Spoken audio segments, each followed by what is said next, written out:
Okay, the YouTube is just about to start.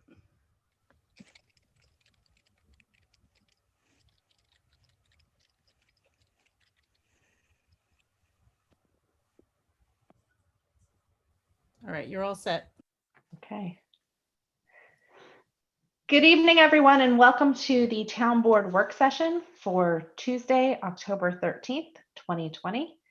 The first item on tonight's work session agenda is a series of presentations by our Council on Race and Equity. As many of you know, the Council on Race and Equity was formed back in June of this year, and we will be hearing from 3 of the CRE work groups this evening: community education, and community outreach.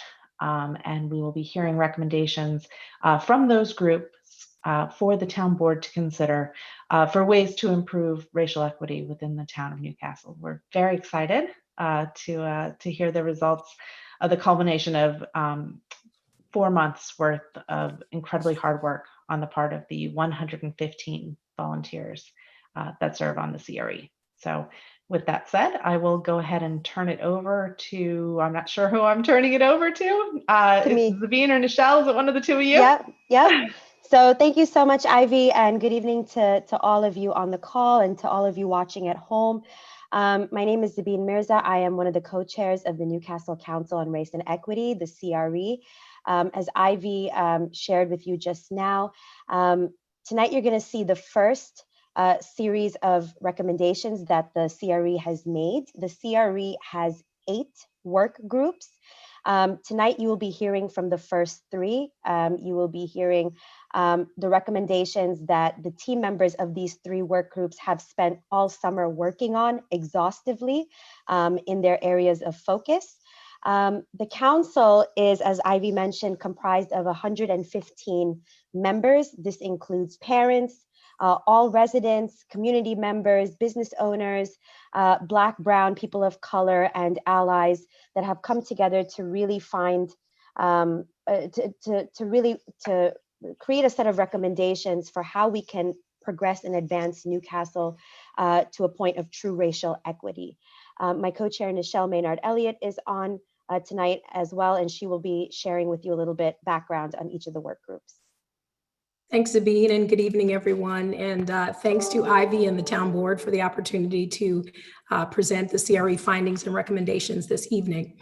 Just a little bit in terms of logistics. So as you've heard, we are going to have presentations in this order: community outreach by the team lead for community outreach, Joanna Nahar. The community education group, and the team lead for that is Candace Chestnut. And then the last presentation will be community partnerships, and the team lead for that is Hermie and Charles. I know we've got about an hour on the agenda, and we don't intend to use it all, but what we'll do is after the team gives their presentations, if we have a little bit of time allotted in their questions, we'll allow a few minutes for questions before we go on to the next presentation, if that's okay with everyone. And if that works, without further ado, we will have first Joanna Nahar on community outreach. Thanks, Joanna. Good evening, Newcastle. My name is Joanna Nahar, and I am privileged to lead community outreach for the CRE. Before I start, I'd like to thank Zabine and Nichelle for giving us the opportunity, as well as the whole town board. Special props going out to Ivy for everything you do. We have a team of 14 members, and I would like, if I can start my presentation, please. Thank you. Next slide, please. So this is just a page on the executive summary. We had the group broken down into specific groups: social media, neighborhood pod, Newcomers Club, school ambassadors. The current projects were the community farmers market, which we do which we have every Saturday at the Chappaqua Farmers Market when in season. Next slide, please. This is just general information on the PowerPoint, which anybody can look at if needed later on. Next slide, please. This is our group mission. I won't talk much about this. Just want to point out that our aim was for a welcome and inclusive environment for each individual and family for current BIPOC members as well as new BIPOC members. We want to act in close partnership with other community groups and to assist the town to identify and distribute resources. Next slide, please. Our group KPIs at bullet point was new family welcome, new family resources, access, connections, attracting new families, neighborhood groups, benchmarking, and best practices. Next slide, please. Once again, these are the subgroups of focus areas, which I mentioned before: social media, welcome committee, school ambassadors, neighborhood pod. Next slide, please. This is just a brief of the group organizations. The names of all my team members. Like I said, we were a team of 14 and each were divided into the various subgroups. Next slide, please. The first subgroup is the website, which is the town website and social media. This was done by Geeta and Jay. Next slide, please. So what we did in this first subgroup was we looked at the town's website, and what we found was that though it's a great resource for residents and visitors, it brought the residents together. We found that it wasn't really accessible for BIPOC or new BIPOC members. Next slide, please. So our recommendation was that the website should be more mobile friendly and ADA compliant. It should be more vibrant and representative of all communities. Next slide, please. We did an example of a town video of a walking tour, and this is accessible if we are viewing it from outside PowerPoint. We thought this would be a good example to have in the current town website. Next slide, please. We also thought if we could call out different resources for BIPOC people facing discrimination to make our community more diverse, strong, and unified.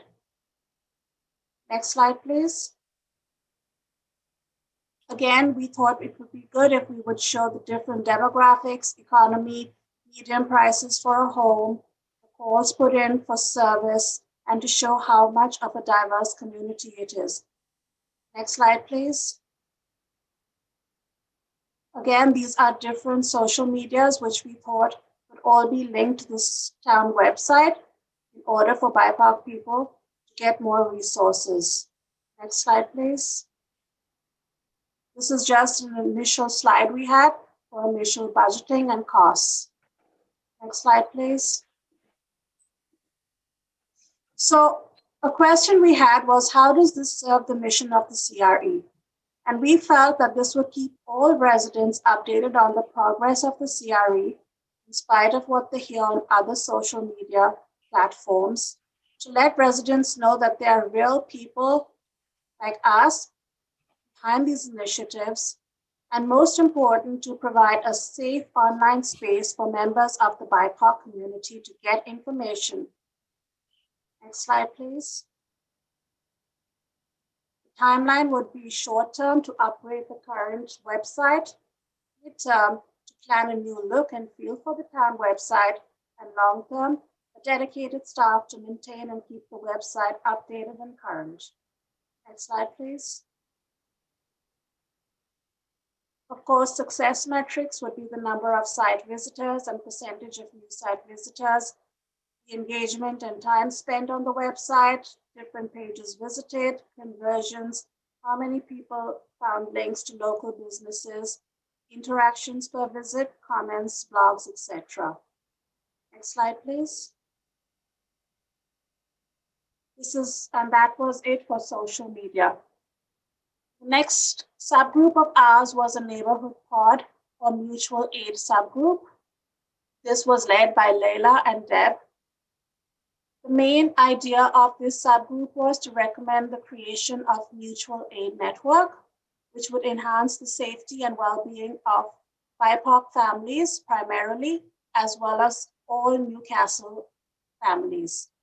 We thought this would include but not limit to childcare, safety, security, anti-racism, health and welfare, storm preparedness, response, meal trains, etc.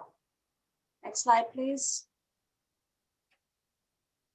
The following slide, which you'll see, is just an idea or an example of what a neighborhood pod toolkit looks like.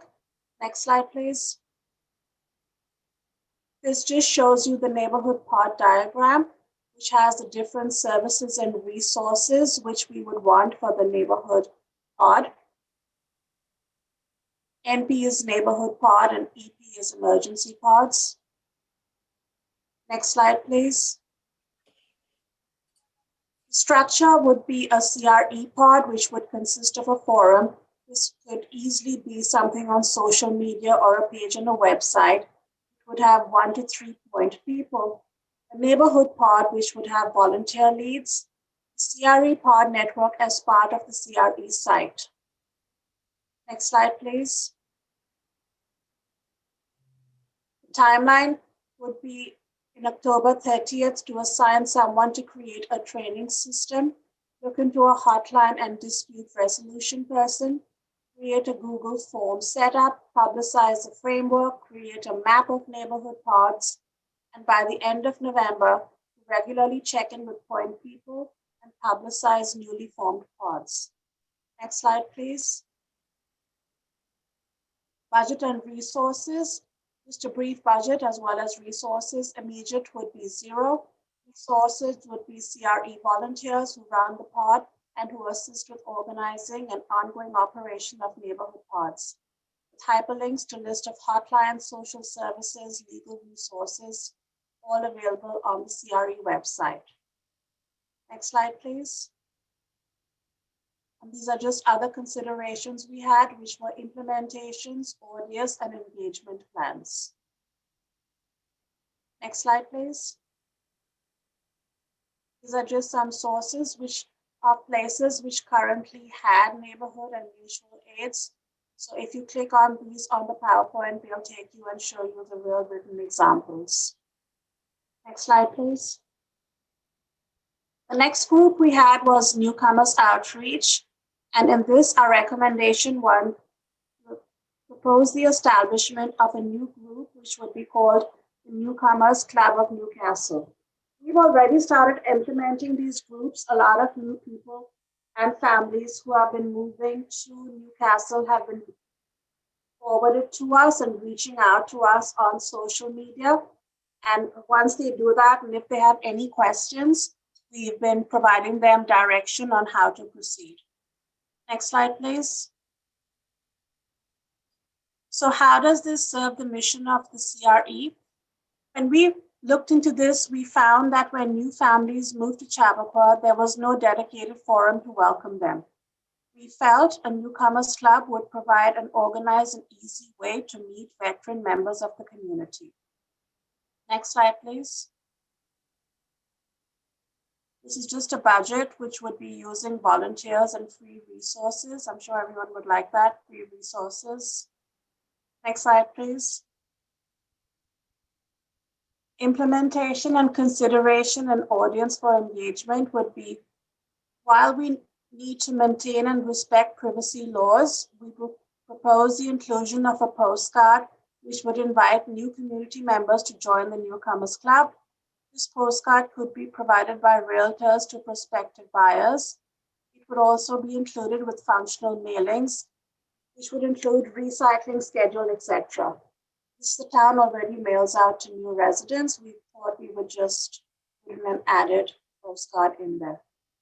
And these are just directions we had on how to go about these instructions. Next slide, please.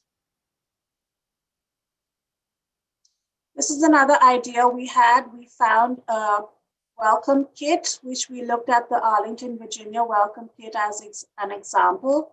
It had a brief history of Newcastle, fun and quick facts, new residents checklist, important phone numbers.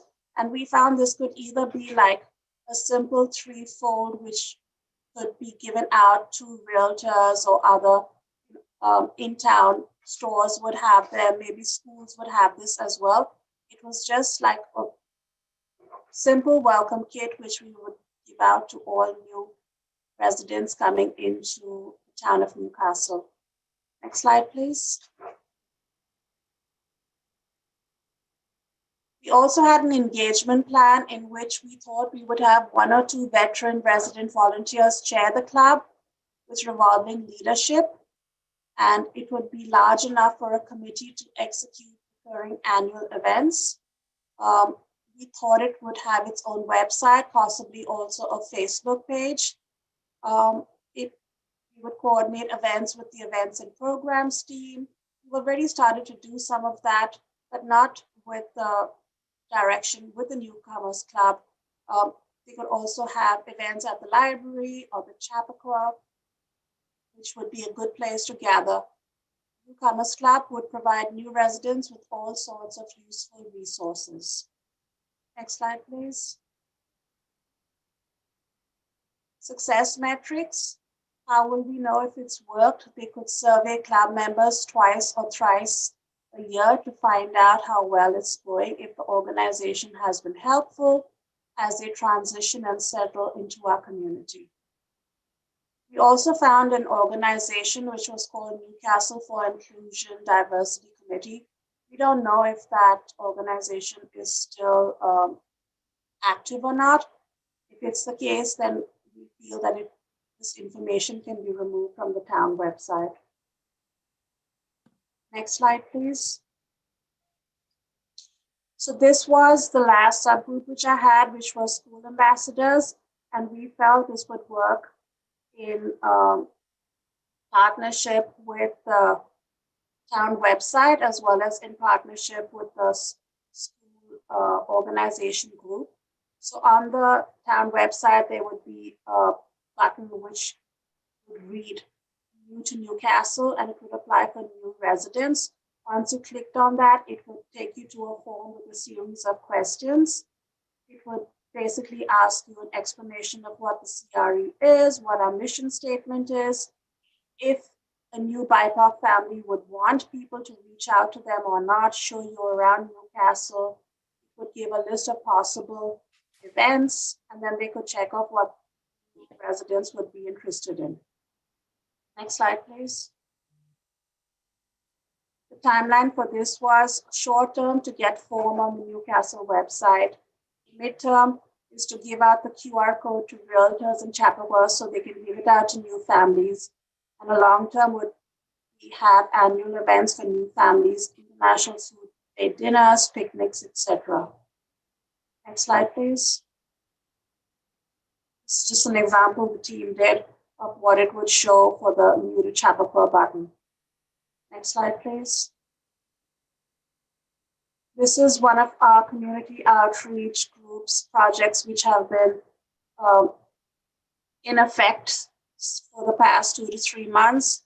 We have a booth regularly on Saturdays at the farmers market where we engage in community outreach, as well as we've been giving signs out. People have been stopping by, and it's become a nice place for camaraderie and bond homing. And I think that is it for me and my team. Great, Joanna, thanks. And thanks for all the work that you've been doing at the farmers market and all the work the team has put into this. We've got a couple minutes. I don't know if there are any questions from the town board. I just wanted to make one observation, which is about the first recommendation that you presented, the one that's about the website. Over the years, we have several times talked about the town's website. And in fact, we recently did a pretty significant overhaul of the website to make it ADA compliant and also to make it significantly more user-friendly than it used to be. One of the challenges that we have with the town's website is that there are all of these sort of legal and noticing requirements that we have and document storage requirements that we have that the town's website has to be able to fulfill. So there's a lot of dense content and many layers therein. And so one of the things that other boards and commissions have done in the past, which might be something for us to think about, that might be sort of easier to implement than trying to do sort of a significant overhaul to the town's website, would be to create sort of a CRE page of your own, like a site of your own, as it were, that could really have a lot of the sort of design elements and sort of user-friendly navigation that you guys were talking about, because I think it's a great and really important observation. I would just say that, if we can take back as a to-do from this interaction to sit down and talk to the folks at NCCMC that do a fabulous job running the town's website, and think with them about how we might integrate, because we have, so for example, like with Discover Chappaqua, and then, like the Newcastle Holocaust and Human Rights Committee has a website, SAB has a website.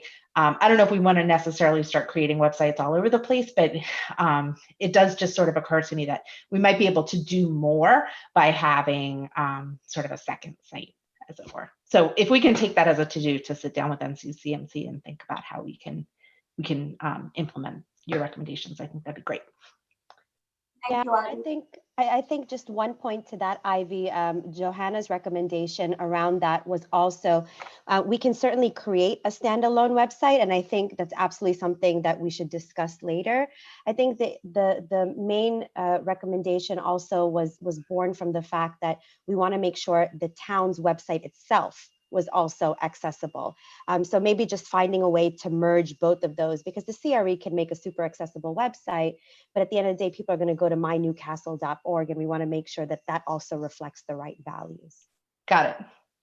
And That's I great. just wanted to add in, currently we don't have like diverse pictures in there. So maybe, we can just add in some more diverse photography in there to show that we are a diverse town.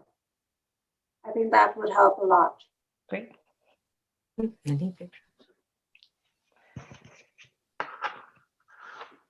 Great. Thanks, Ivy. I don't know if there are no additional questions. Oh, I actually, we had Pam was texting me that we had someone with their hand up. There's an attendee with the willing to ask a question. Is this the time? Yes. Yes. Okay, Christina, you can unmute yourself now, please.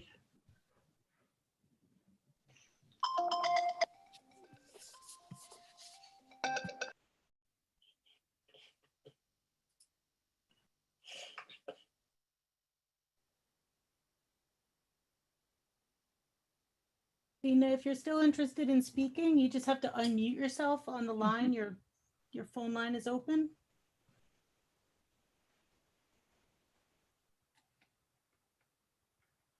Christina? Sorry, maybe we should go on to the next one. And Yeah, so let's go ahead and push forward with the next set of presentations. And then Christina, if you're able to figure out kind of your setup there, we'd be happy to bring you back to ask questions after we hear from the next group.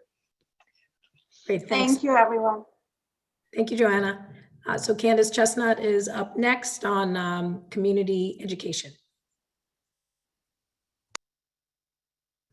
I'll unmute myself. Good evening, everyone. My name is Candace Chestnut, and I am the team leader for the Community Education Work Group. I am a 13-year resident of Chappaqua, and I have 2 children in middle school here. With that said, can we start the slide presentation, please? no, 1 second. I just want to make sure I'm opening the correct one.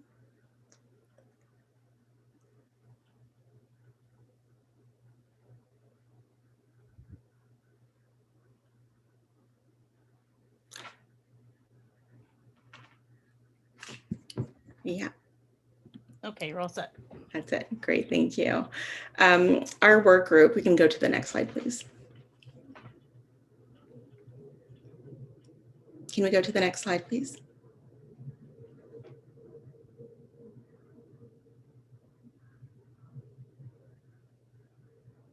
I'm sorry, is it not changing for you? No, it's not. Okay, hold on 1 second. It's okay. Oh. Oh. It opened the wrong one. Hold Oh. on 1 second. That's okay. And while you're looking, I'll continue on talking. Our work group included 16 members of the Newcastle community, inclusive of our student voice and our town board member, Jason Lichtenthal. These 16 members made up a cross-section of our town, inclusive of educators, parents, and alumni and residents, all who worked tirelessly over the course of 14 weeks, researching and developing considerations focusing on a more considered and inclusive environment for the BIPOC members of this community, doing so by promoting awareness and education. We can continue to the next slide. Thank you. Our community mission statement says that we are a work group that is meant to positively impact the values of our Newcastle community by establishing programs and resources for all ages that foster individual and community transformation on issues of race, implicit bias, institutional racism, and equity, as well as opportunities for BIPOC representation and inclusion. Enlisting our library, our PTA, and other partners, we aim to overcome ignorance, model equitable behavior, and reinforce an actively anti-racist mindset, creating a welcoming environment for community members and non-members alike. This statement really captures the lens we put all of our ideation through, and it served as our guide in forming our recommendations. Next slide, please.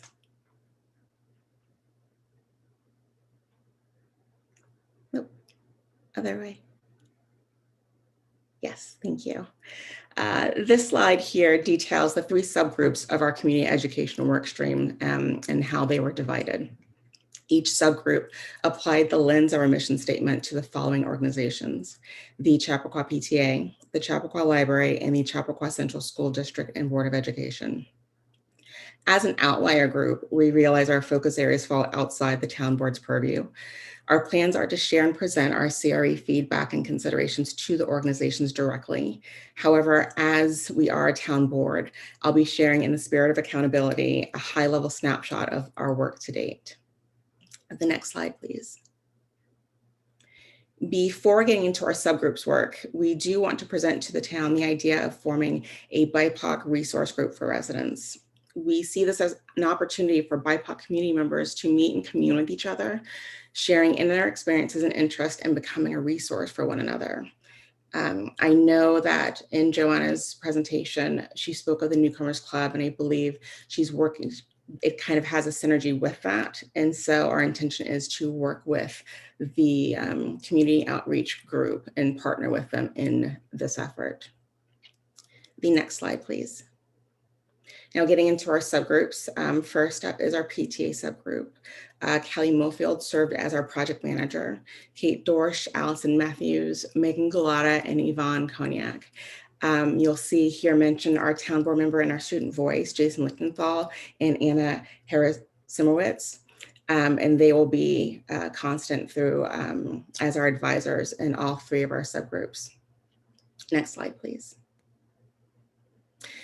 While our PTA subgroup was working on our submissions, we came to learn that the Chappaqua PTA Committee for Diversity, Race, and Broadening Participation were also working towards similar goals.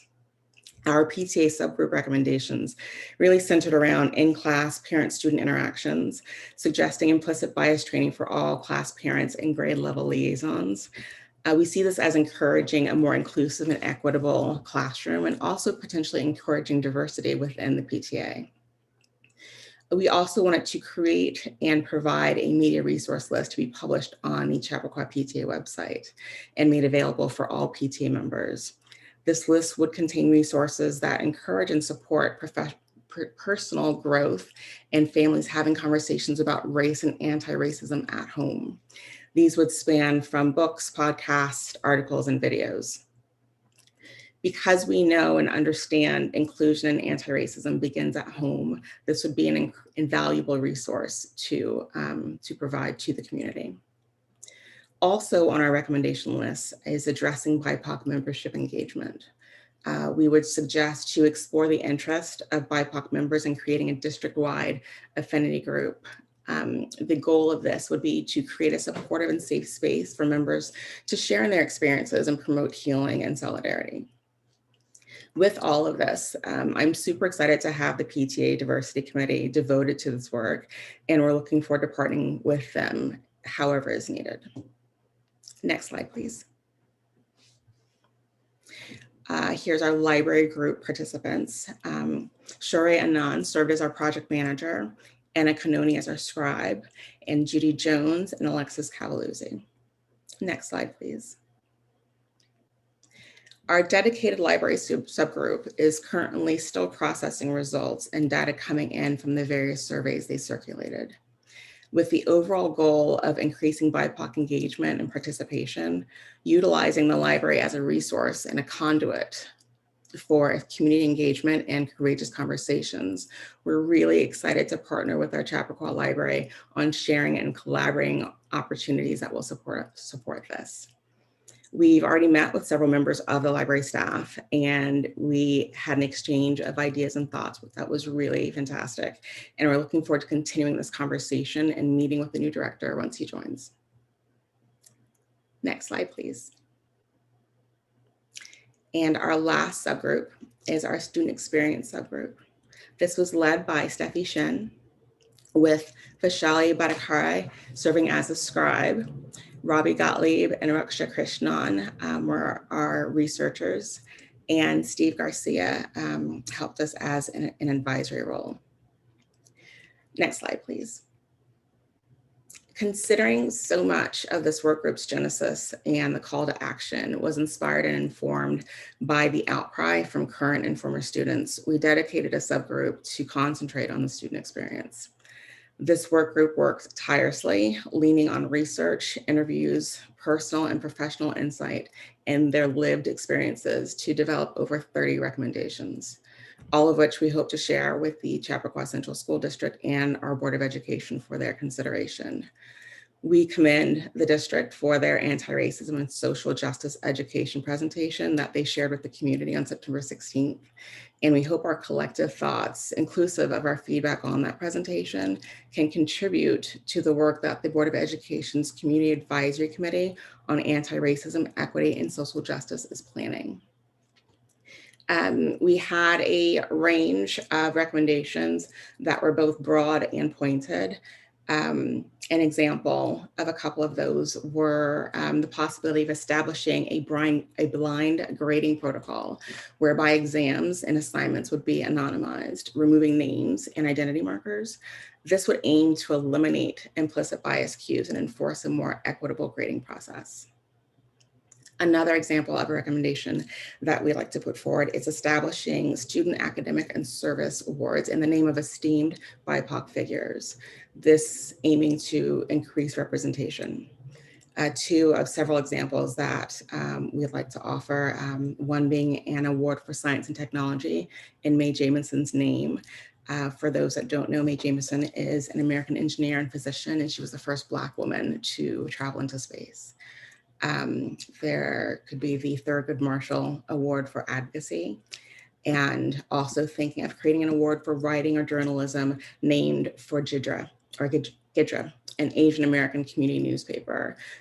This was a UCLA student-funded paper that in the late 60s, 70s, that was regarded as the first voice for Asian American movement. It rallied against racism and for ethnic studies at universities.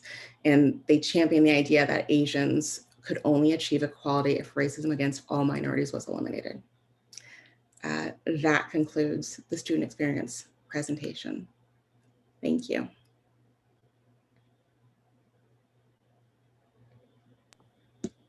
Thanks, Candace. And of course, we appreciate the work that your team did. And we know that we're looking forward to having those meetings with CCSD and the Board of Ed to present the recommendations and feedback. And we appreciate the time they've committed to spending on those presentations. So I don't know if there are any high-level questions. Most of the presentation in detail will be presented to the Board of Ed and CCSD. You know, the only thing that I would just sort of say as an observation on this, first of all, thank you, Candace, and your work group for the amazing amount of work that you did, which I know will benefit other groups besides the town board. But, you know, sort of to that point, actually, you know, some of these things, you know, because you focused on education, may feel like they have a rightful home within CCSD. But there may also be opportunities, just for example, when you were talking about the kinds of awards programs that might be really interesting to implement, there might also be opportunities to do those kinds of things through the town even. You know, it doesn't necessarily have to be connected to the schools. It would be great if that's something that they wanted to do.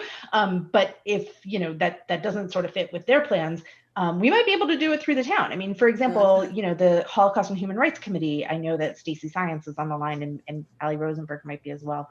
I'm trying to scroll up through my list. But anyway, you know, they did a essay contest last year around Holocaust education issues for students specifically. So, you know, there may be opportunities for us to do something through the town still, even though it has kind of an education focus to it. That'd be great. Thank you, Ivy. I love that. Great.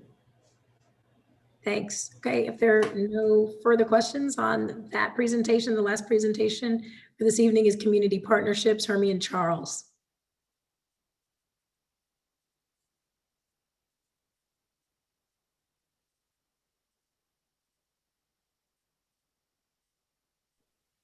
Hermie, Hello. you might be on mute. I just unmuted myself. Can you hear me? Yes, we can. Perfect. So my name is Hermie and Charles. I am the team leader for Work Group 3, which is the Community Partnerships team. My tongue board member was Jeremy Salden. Special thanks to you, Jeremy. We had Sunu Kim as our student voice. With a total of 16 people on our work group. Just a little background. Once again, I'm Hermione. I am a 10-year resident of Newcastle. I have a daughter in the school district. She's gone through Grafflin, Bell, and is now in Greeley. And I am honored to be leading the Community Partnerships work group. Carrie, can we have the slides, please? Thank you. We can move on to the following slide. And this is just an overview of our team's mission statement. Our mission is to promote and encourage a holistic human rights and racial equity strategy with our community partners. And our community partners are police and emergency services, hospitals, health and wellness organizations, interfaith organizations, environment and conservation groups. We will assist the CRE and the Tongue of Newcastle in creating a compassionate and data-driven roadmap for building a community where everyone belongs. We strive to build strong relationships with community partners and resource groups that embody the principles of dignity and respect, and to create a culture of racial equity and human rights compliance and accountability. We envision an inclusive society where everyone takes responsibility for promoting and protecting human rights and racial equity, where everyone is valued and treated with equal dignity and respect, and where everyone's human rights are a lived reality. We aim to dismantle the complex intersecting dynamics and conditions that foster and perpetuate systemic discrimination. We will always act as a driver for social change based on principles of justice and substantive equality. Next slide, please. This slide speaks to a high level lens at which our work group viewed their assignments. We divided our group into different work groups, with each work group addressing one of our major community partners.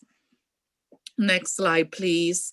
The other two slides provide a high-level executive summary, which is just a place where you can get a quick snapshot of the recommendations we've made. I will bypass the next 2 slides. They're just easy reference points, and move on to the health and the hospitals, health and wellness slide. The people working on our health and wellness slide, on our health and wellness subgroup, are to acknowledge Eric Cintron, Alice Yamadang, Audrey Brunel. They viewed their assignments inspired by the need to create collaborative efforts among those of diverse backgrounds to dismantle the racial injustices in healthcare delivery and to address the social determinants of health.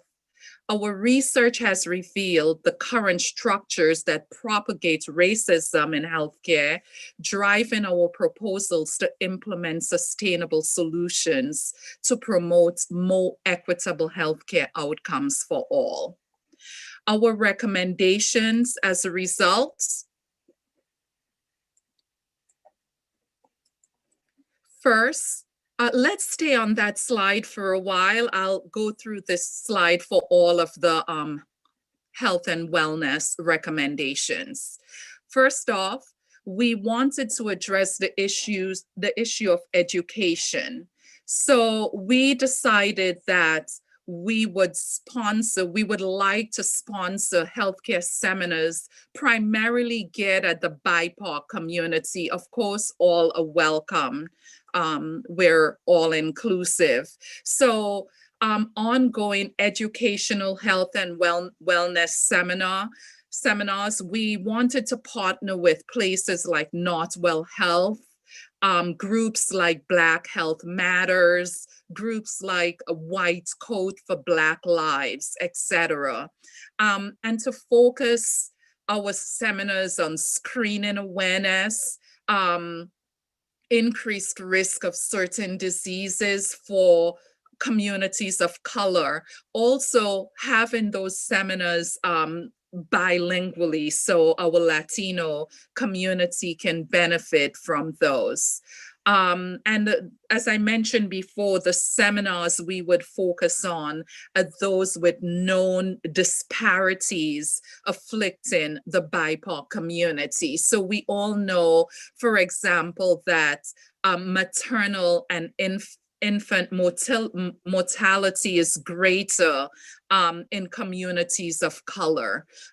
We will need things like breastfeeding support, or even in our current climate, COVID support, which is impacting the BIPOC community at a greater rate than others. But we cannot bypass things like mental health, diabetes, cardiovascular diseases, etc.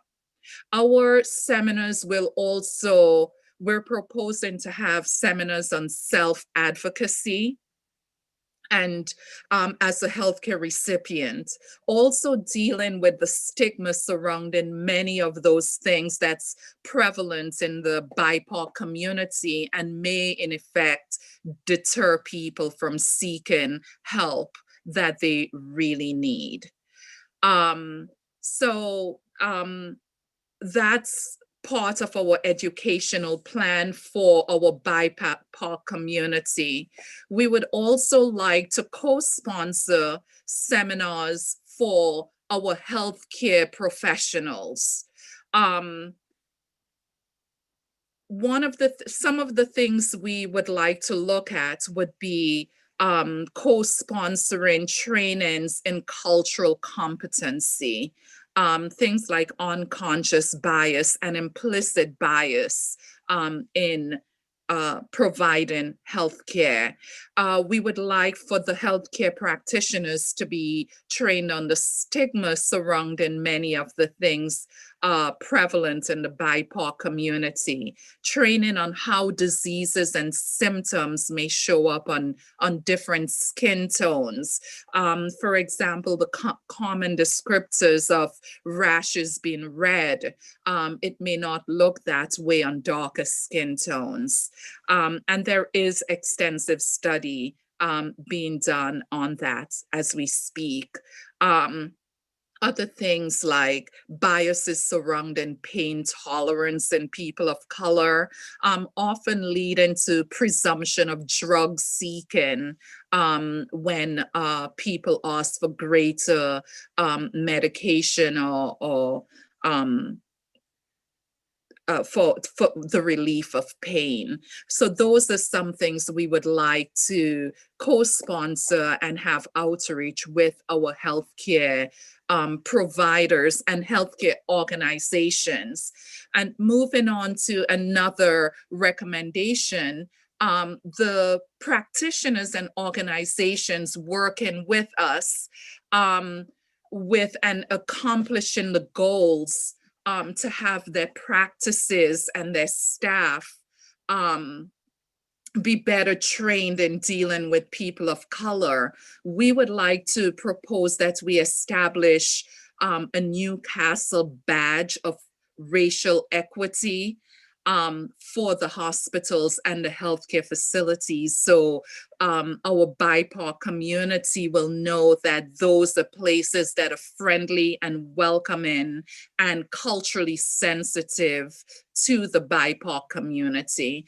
And by the way, later on, I know my presentation is about health and wellness, but the same concept can be expanded to other businesses such as real estate and other service providers long term. Yes, we would like to propose the badge of racial equity. In terms of access and care, we would like to help fund local organizations for increased access to patient care. Joanna mentioned, for example, mutual aid. And that would be key for in helping our community access healthcare. So in terms of providing support and services to our BIPOC community members in need during medical crises. And this is something we can extend to the community at large. And have it be all inclusive.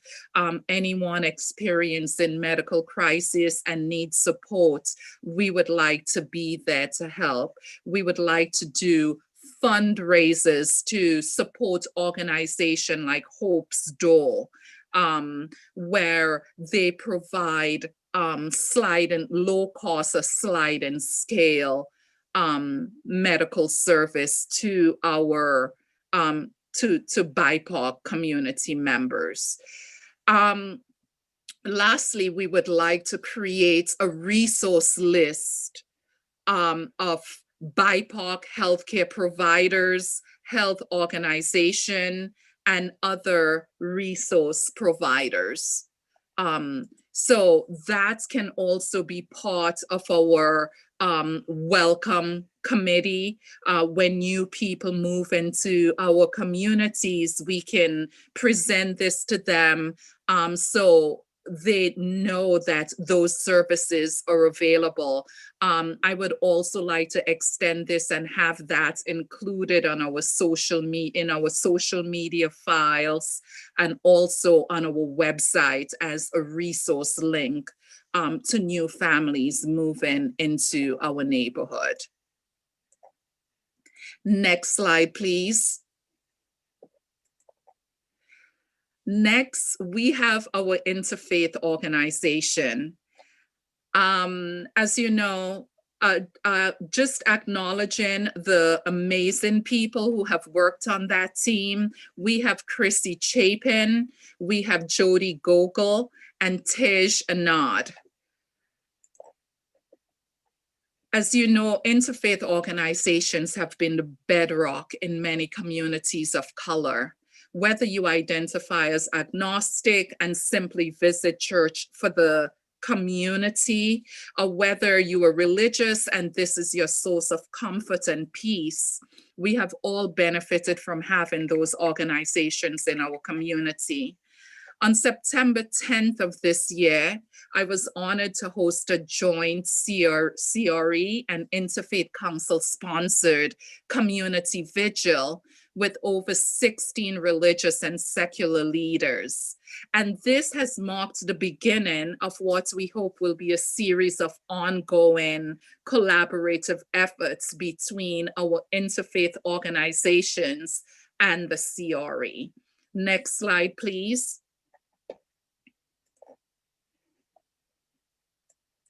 Some of the recommendations we have made through our interfaith organizations. First, we would like to create a booklet and have a social media presence, once again, links through our social media platform, describing and celebrating all the faiths within our community. Including things to be included would be our various religious celebrations, how you can participate, etc. One of the key things we would like included in that brochure, booklets, and online information package, we would like to highlight the many ancillary services offered by our interfaith community. So, for example, my apologies.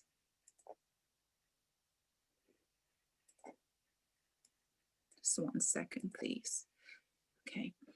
So, for example, there are daycare centers being run through our interfaith organizations. There are after-school programs, things like Alcoholics Anonymous and so many other programs being run, food pantry outreach. Those are things that newcomers to our town seldomly know about. And that is one of the things we would like to harness, because so many new people moving into town. The question would be, where do we get childcare? Where do we get after school services? Where are the summer camps, etc.? And those are the things, the type of information we would like to disseminate in our package with the Interfaith Council.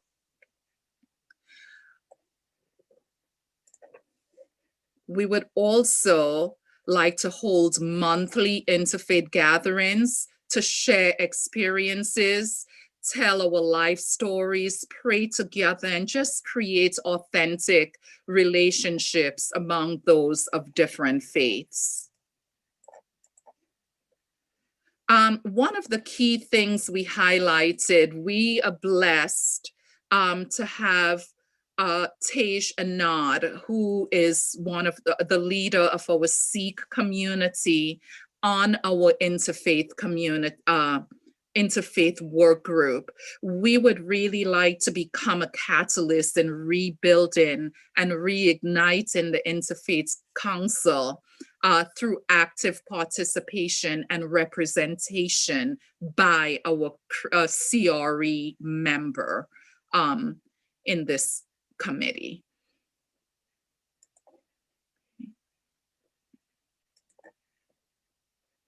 Next slide, please.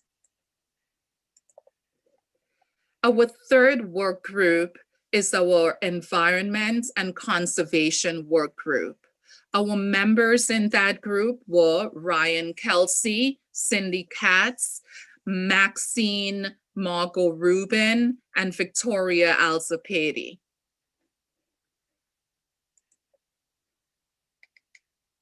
This group focused a lot on environment and conservation groups.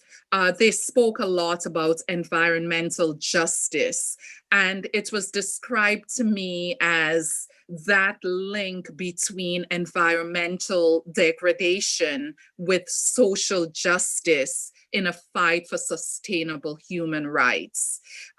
They would like to address the ethical issues of justice arising when people, communities, and regions are subjected to greater environmental risk than others. Next slide, please. Some of the recommendations coming out of the environment and conservation groups. We would like to educate, we would like to host seminars educating our community members on environmental justice and how it relates to racism. We would also, in hosting seminars, we would like to partner with local organizations such as Neighbors Link to educate workers on environmental hazards they may encounter in the course of their jobs. So, for example, like our landscapers, we frequently see them not wearing face masks while, they're using the leaf blowers, etc. And we all know the environmental hazard of carcinogens blowing in the air. In terms of the housekeepers coming through Neighbors Link, types conversations about more environmentally friendly cleaning products, etc. So some of those are already in progress. We would like to collaborate more with different local organization and maybe even form sponsorship teams with them to continue that education on reducing environmental hazards. We would also like to partner with local environmental and conservation groups and also other social justice organizations. We're thinking of places like Federated Conservation of Northern Westchester and other like-minded organizations. And just going forward, in terms of best practices, we would like to suggest that the Town of Newcastle conduct periodic testing of site, air, and noise quality for environmental hazards. Next slide, please. Our final work group, Police and Emergency Services. The people working on this group were Kimberly Carey, Eugene Song, Jason Gold, and Victoria Alzapedi. Over the last few months, we have had the pleasure of working quite extensively with various members of our police and emergency services units. We have developed close working relationships with Chief Carol Maitland of our who is our fire chief, and Chief James Carroll of the Newcastle Police Department. Due to the sensitive nature of some of the recommendations we will be sharing, we have decided as part of our next steps to first share these privately with Chief Carroll and the town board. Select members of our work group will also be participating in the Police Reform Task Force, which will be reporting out to Governor Cuomo in April of 2021. We will then present a comprehensive list of recommendations to the public thereafter. So I thank you for your time. I thank my entire team for their tireless efforts in identifying and tackling the systemic inequities which have for so long impacted underrepresented and vulnerable racial groups. Thank you and good night. Thanks, Hermione. I don't know if there are any comments or questions. If not, I will hand it over to Zabine just to close off our section. So thank you so much, Ivy, to the town board, to all of the town council members that were part of each of the 8 work groups. Thank you to all 3 team leaders that were presenting tonight, and thank you to all of their teams. To everyone that is on the call, listening at home, watching the stream, we welcome you to join the CRE. We welcome you to be a part of our family. We welcome you to join us in this work. What we will be doing is in the coming week or so, we will be putting out a public call for volunteers as we move into phase 2. We have just completed phase 1. You have just heard the first set of recommendations. In the coming 2 weeks, every Tuesday, the next work groups will be presenting. So next Tuesday, we'll have 3 more work groups. The Tuesday after, we'll have 2 more after that. And we would just like to say that everybody in this community is welcome to be a part of this work with us. And we look forward to working with you all and to working with Ivy. Ivy, thank you for your leadership in leading this very important work.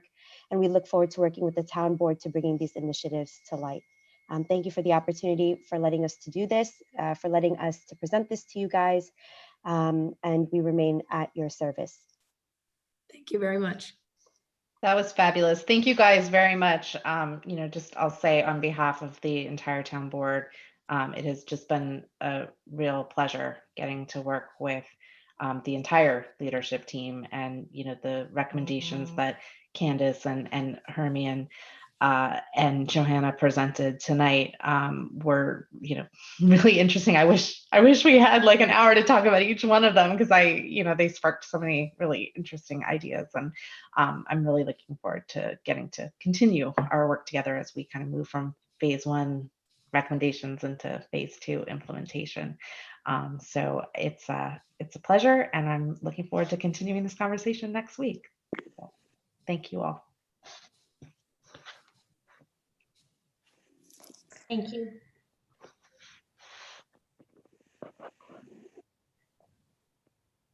Next on our agenda. Next up. Yeah, let's jump ahead to Westchester Power. Yeah. Dan Welsh and Steve Walk. Carrie, would you be able to, I see Dan. Steve, are you able to join us?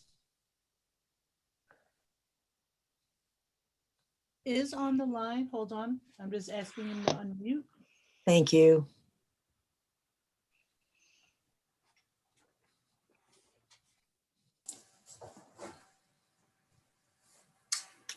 Terrific. Okay, so welcome. I understand that there are some bid results and contract information that we'd love to hear about. That's right. Would it be okay if I shared my screen? Carrie, above my pay grade. It's going to let me do that. So let me see. Yeah, got it. All right. First of all, I'll just like to say that was a wonderful and amazing presentation. And I will be advising our Lewisboro committee that they should check out the YouTube from that. That was great. So yeah, I'm here. The core of the mission is we completed the bids and made the award. And just by way of sort of regulatory compliance, we need to come out and report. It's kind of belt and suspenders on top of the notification letter that has to go out. But they added this as this extra public outreach information session. And then for folks who are just catching this on YouTube or wherever and not familiar, Westchester Power is the bulk electricity, renewable electricity program that our Sustainable Westchester has organized and has 27 municipalities participating in it now in the county, of which 24 and actually now 25, because Greenberg just switched to green last minute before we went out for the bids, thankfully. So that's a real big, wonderful development there. And there's about 115,000 residential and small commercial accounts involved in the program. And I don't have to tell Newcastle that it's all about setting strong goals for clean energy. You guys have been working on that very hard and have achieved clean energy community certification. And again, your residents who are watching who may not be aware of that should be proud of that. And the other sort of goalpost that we look at is, at least in the intermediate terms, because it's coming up quicker than you think, is the from the New York State energy plans, 70% of renewable energy by 2030. So that's another one of our sort of marks for that. In terms of concrete accomplishments, the greenhouse gas mitigation from the program since launch in 2016 has been quite significant. Program-wide, 660,000 metric tons. Newcastle's contribution to that, significant, 30,000 plus tons. And there you see the conversions. We always like to convert to something that actually means something to somebody, because what's a ton of carbon dioxide, you know? But it's the equivalent of taking a whole bunch of cars off the road, or planting. The trees are a nice one, you know, planting seedlings and letting them grow for 10 years. Tremendous impact. And the other impact that recently I like to throw in when we're talking about the program is the connection to the New York State energy source. And so we did get the detailed list of the renewable energy certificates and the association for each municipality. So the ones that were assigned to Newcastle are from the Ephrata Dam up in Fulton County. And what I think is nice about this is sometimes the renewable energy thing is a little bit kind of virtual. It's just out there, but this is a concrete thing. It's New York State sourced, New York taxes, jobs involved with that. And we're supporting that, as well as trying to move the needle on renewable energy. So, so in terms of the specifics of what just transpired in the bid, and it was structured as an auction. This is the first year that we've utilized an online platform for a reverse auction platform. In the past, it was all sort of traditional, you know, email us by 10 in the morning, you know, with your bids, and then we open them and they're like, oh, somebody's ahead. And we go out again to them and say, well, somebody's ahead, but if you want to make one last, you know, instead, this is all happening real time. It's a 15-minute, and we actually divided it up into 14 different auctions. They're 15 minutes a piece, but if somebody bids within the last 2 minutes, it gets kicked out again. And most of these bids were kicked out to almost half an hour. This was the standard supply bid. It's not actually, hopefully it'll be irrelevant in the future. Now we're down to only 2 communities, but that came in at 6.749 cents. This is the one we care about, 7.4 cents for a term of 18 months for the renewable energy. That our current price is 7.96 cents. We know this is still high relative to the current Con Ed pricing, but remember, this is a price to start January 1st and represents the kind of the average for 18 months starting in January 1st into a rising market, and includes that renewable energy premium, which is probably about 0.6 or 0.7 cents. Very nicely, the small commercial actually got a little bit of a discount out of this. It's about a third of a cent less than the residential. And that again came out of the fact that we ran a whole bunch of different scenarios in these auctions. We even split up the whole Con Ed territory into 4 different geographic groups to see if that would do something. And then we were able to sort of choose from the scenarios. And what we ended up with was just the split by residential and commercial, because that flushed out an additional discount or lower pricing for the commercial. And so for the renewable, again, the one of most interest to us all, that's 7.1 cents versus the 7.4 cents for the residential. The small commercial accounts only amount to about 8% of the total, 100,000 plus customers, but we care about them a lot. So with that award, we scramble to prepare ourselves for the notification letter mailing that should be going out in the beginning of November. You know, this November 4th date was in our original schedule. We just did the NYSEG, that just went out. And we have been, you know, the suppliers sort of warned us like, you know what, the mail, remember everybody's talking about the mail now, and it does seem to be a little slower. So we might even kick that up a day or two earlier to leave a little more buffer for that. This is what the envelope is going to look like. So, you know, keeping your eye out for that. Don't toss it in the garbage, open it and take a look at it. And we're also going to be, of course, sending out sort of sample, social media postings and things like that you can put out to alert people that this is coming. The opt-out period is 30 days. That just means, has less and less meaning in the sense that everybody's already in the program today for the most part. There'll be a small amount of new customers that are, you know, newly eligible, but most people are in it already. But within the 30-day period, if you opt out, then you'll never roll into the new contract. But you can opt out anytime without any cancellation fee or anything like that. So that's really important to make sure everybody knows that, and you know they can call us online. And this is all getting us staged for enrollment at a nominal January 1st enrollment date. It actually starts on the little feedback there. On the first meter read date for each individual customer after January 1st. And again, as I just said, you can opt out at any time.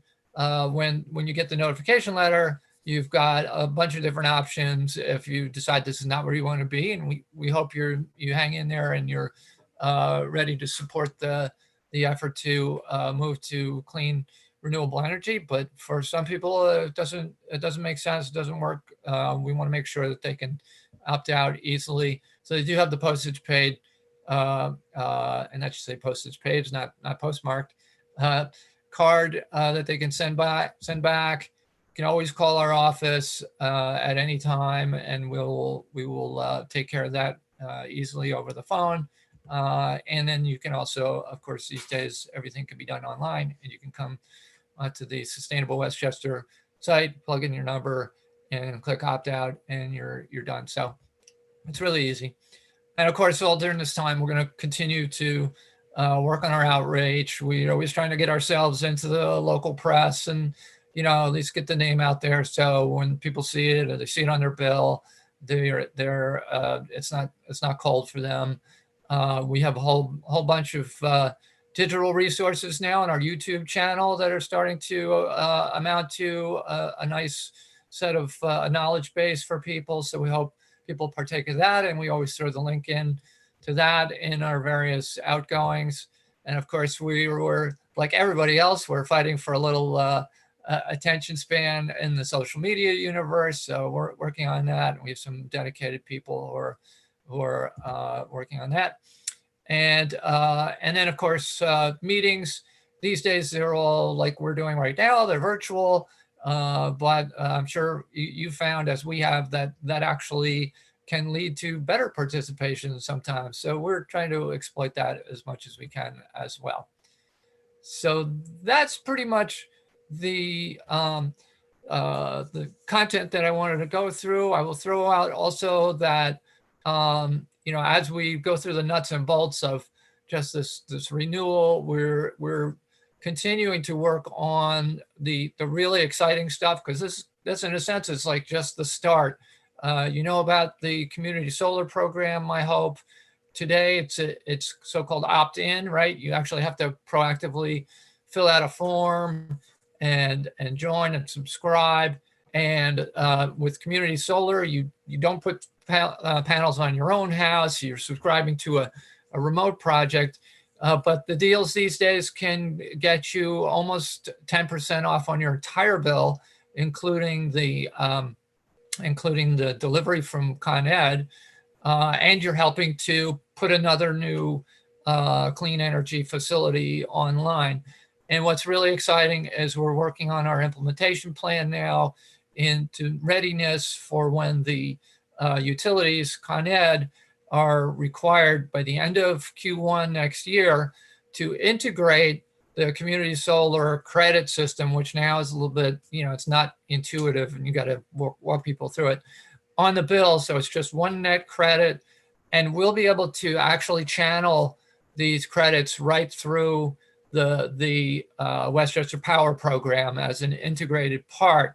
And what's really exciting about that speaks to the environmental justice and these elements that were just spoken of, in as much as we want to take the first capacity that we have available and drive that out to the low income customers who too often are not able to derive the benefits of these things, and also aren't able to really be sort of part of the solution that we're all, trying to work on.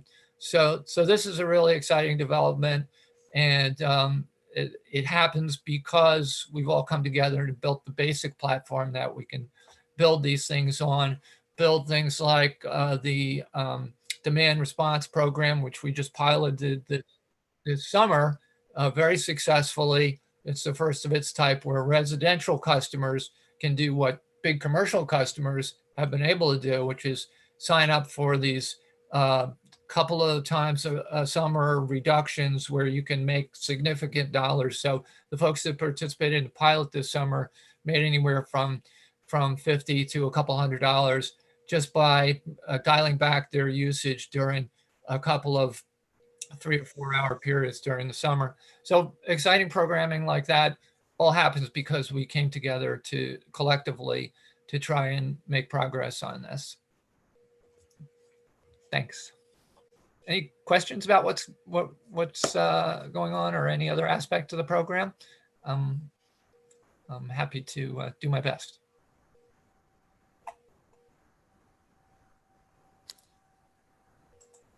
Dan, I think we're so well prepared and well versed at this point because we're so fortunate. We're once again joined by Steve Walk, our chair of our fabulous SAB, who has spoken before the town board about this program before in guiding us, to continue on with the program and making that recommendation and supporting all of our questions. So I think we're fairly familiar with the program at this point. So I don't know if anybody has any questions. I certainly don't, but I thank you for coming and presenting the results of the bid process. And I'm really glad that we're going to be able to make that commitment and to continue on.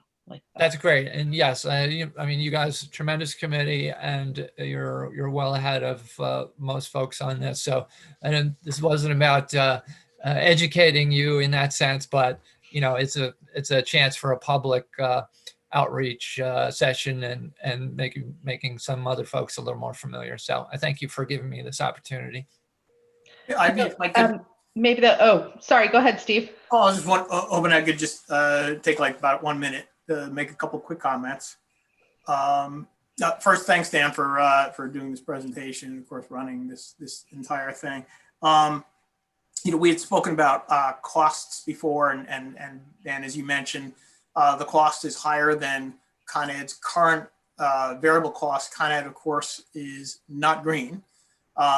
So in order to compare apples to apples, we'd have to look at green and fixed rate and in renewable energy from New York State.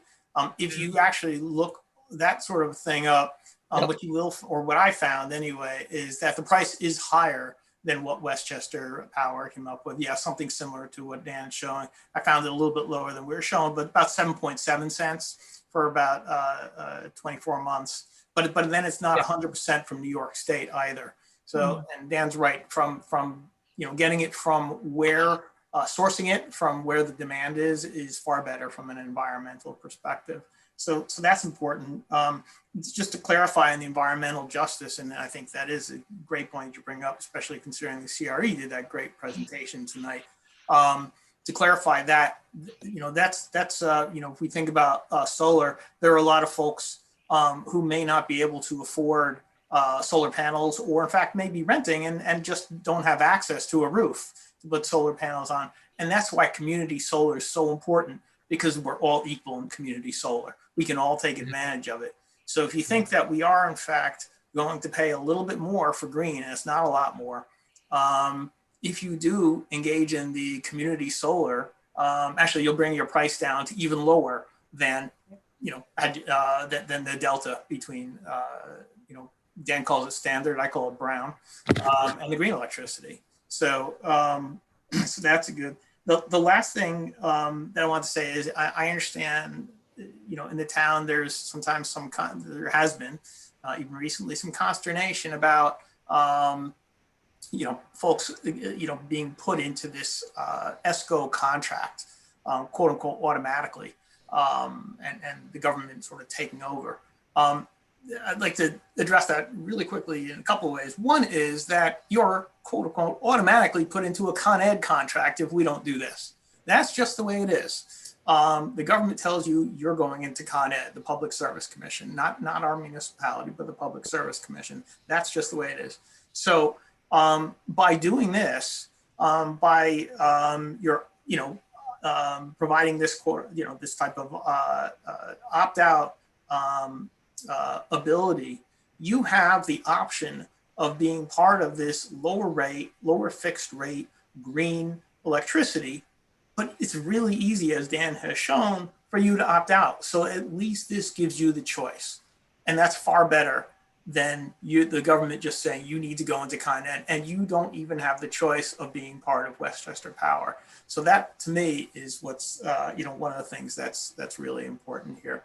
The last thing is the SAB will be working with the town board and administration to help to get the word out and communicate, and of course responds to folks who perhaps may not understand, or there may be some complaints, and we'll help people to understand via email or phone calls or whatever, as we did 3 years ago. Yeah, that's great. You've been very helpful with that. Yeah, for sure. Thank you, Steve. We really appreciate that. That's a critical thing.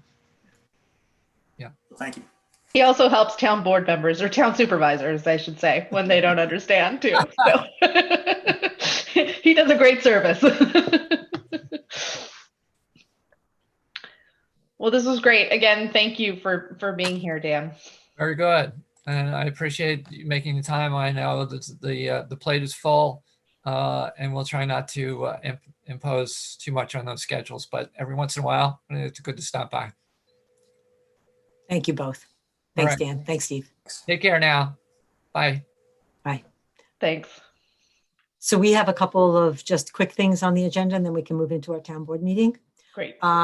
First is the adoption of the retention and disposition schedule. So we have an annual retention schedule that requires that we destroy documents on a certain set schedule, and this is the new replacement. And in order to adopt it, we're required to take and actually tonight.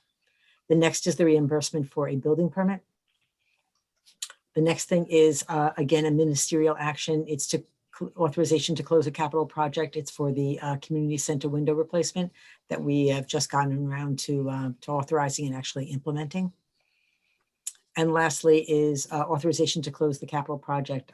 This was something else that Steve Walk was very instrumental in, and that's the LED streetlight fixture replacement. We've replaced all the streetlights in town with LED fixtures, saving the town money and manpower in having to care for them and replace light bulbs. So that's been terrific. The administrative items are just a payment of claims, the adoption of minutes from the 6th of October. There are 5 street opening permit bond releases, and the extension of the state of emergency order. This doesn't need to be town board approval. It was just an FYI to the town board that this was up and it was going to be renewed again following the governor's executive orders. That's all I have. The only thing I wanted to mention to the board is that we were approached by the fire department to use town hall for their elections. They're encouraging people to do absentee ballots and to vote by mail, but they are looking for a bigger physical place. So we'll be talking to the town board about that. It's December 8th, Tuesday, December 8th, the second Tuesday in December. So just let that be on your agenda, on your, and radar that is coming up. Okay. And that's all I have for work session. So we're ready to go into our town board meeting. Thanks, Jill. Okay. Do we need a motion to move from the, to close the work session and then enter into the town board meeting? So moved. Second. All in favor? We'll be very efficient. Okay. So good evening, everyone. Welcome back to the town board meeting now for Tuesday, October 13th, 2020.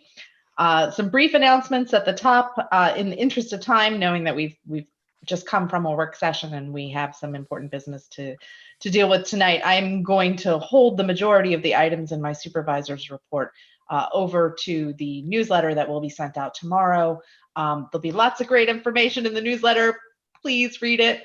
For example, we'll be talking about the latest COVID numbers in town. We've seen our numbers tick back up a little bit. We're at 9 new cases within the past 2 weeks here in the town of Newcastle, with a county-wide positivity rate that has hovered at about 1.2% as the 7-day rolling average. So, while our numbers continue to be quite low locally, we remind everyone once again to wear their masks, to engage in social distancing, to avoid any large social gatherings, and to please follow quarantine orders when returning from travel or otherwise required to do so.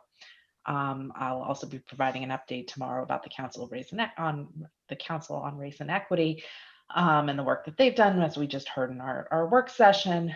As well as updates on the form-based code, Chappaqua Forward, Form Your Future. I will just mention briefly for anyone who is watching this evening that we have our third of 3 community engagement sessions that will be held via Zoom on Thursday morning at 10 a.m. We had one session that was an evening session, one that was sort of an afternoon session, and this final one is a morning session.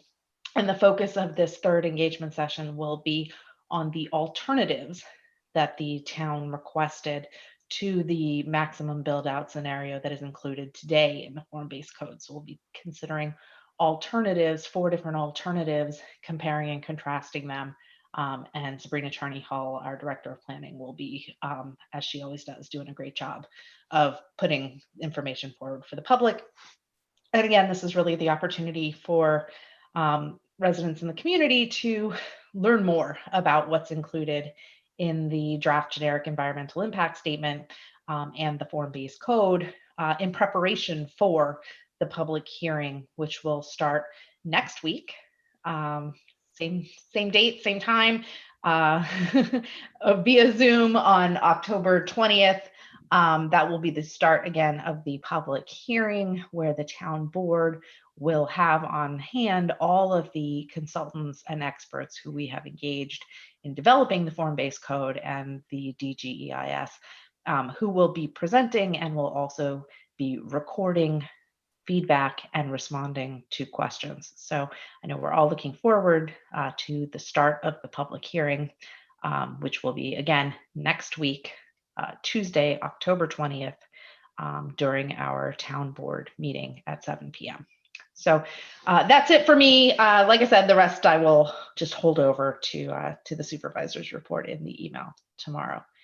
Jill, do you have anything for the town administrator's report this evening? Just very quickly, Taylor Road, the paving on Taylor Road will pick up again tomorrow morning, weather permitting. I don't think we're expecting any additional rain, and they should finish, and then they'll be heading over to Deepwood, Florence, and Iris on Thursday and Friday, and hopefully finish that portion. And then the remaining section of the commuter parking lot will then be paved next week. So that's all for that. Everything else I'll put in the newsletter. Okay. Great. Thank you very much, Jill. So the next thing that's on our agenda for this evening is public comment, new business. This is an opportunity for anyone who's on the call this evening who would like to enter any comments into the public record. And I will also take the opportunity to check in with our town clerk, Christina Papes, to see whether we received any comments or questions via email this week. So we actually had comments that were included in our packet. These are the comments that were received for Con Ed and the other utilities through, Lauren, help me out here, through noon or close of business on Friday? Correct. Tiffany, noon, right, okay. So Yeah. they're actually included in your packets. I had an opportunity to speak with Jane Solnick from Con Ed earlier today and just sort of gave her a heads up on some of the topics, the hot topics from our public, the reimbursements and, you know, tree trimming, things like that. Great. Yeah, I should have specified that I was actually referring to any non-Con sorry. Ed related comments that we received. No, Christina, anything else? I don't know. Yep, can you hear me? No, we've received a bunch of comments with regard to the utilities, and I think you've seen them as they've come in, and whatever as of Friday around noon are in your packet. And I think we may have even gotten something in between then and now, but we've also gotten the form-based code, bunch of comments with that, and I think that's about it, but we've shared everything. All right, then. Thank you very much. And I don't see any hands raised right now. I do see a message from Carrie. Thank you, Carrie, for your excellent facilitation, as always. If anybody has a question or comment on the phone, who's on the phone, you can dial *9 in order to raise your digital hand.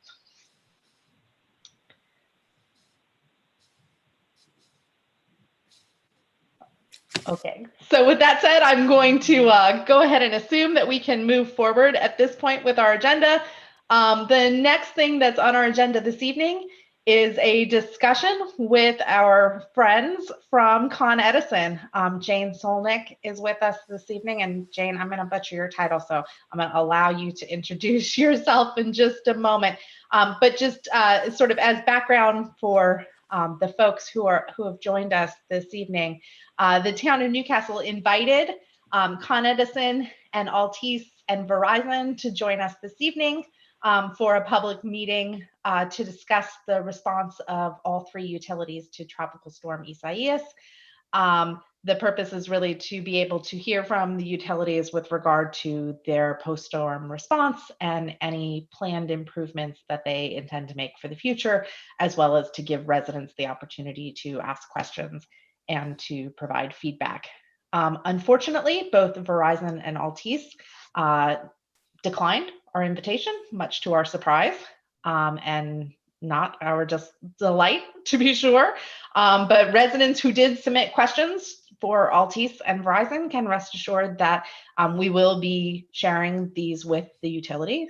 And also, I would just make note of the fact that I am again participating in United Westchester, which is a task force of state and local leaders that is led now by Assemblywoman Amy Paulin and County Executive George Latimer. And they will be gathering recommendations for the Public Service Commission as well as for the utilities. And so we will make sure that the information that gets discussed here tonight, as well as all of the comments and feedback that we received over email, gets submitted to that group as well. So with that said, I'd like to welcome Jane Solnick from Con Edison, who was kind enough to accept our request for a meeting. And so Jane, thank you very much for being here with us this evening. You're on mute. Jane, you're on mute. We can't hear you yet. You want to unmute yourself, Jane?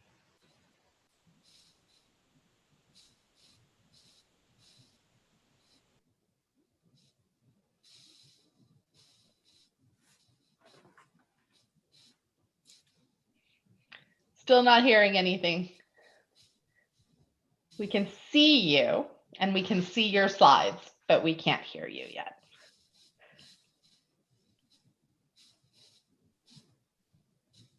One second. Oh. Ooh. Okay.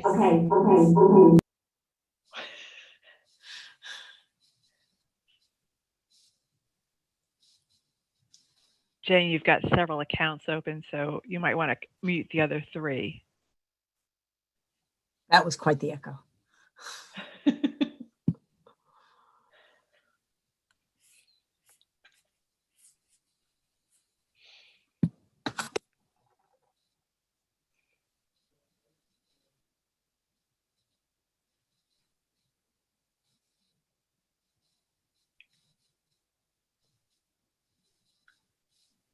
Mute button should just be in the lower left hand of your toolbar.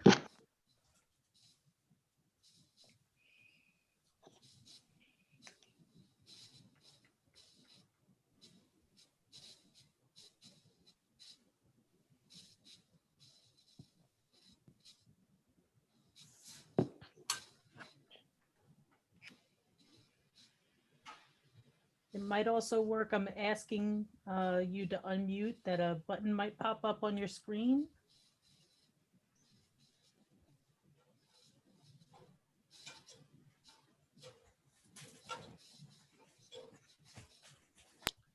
Can you hear us now? We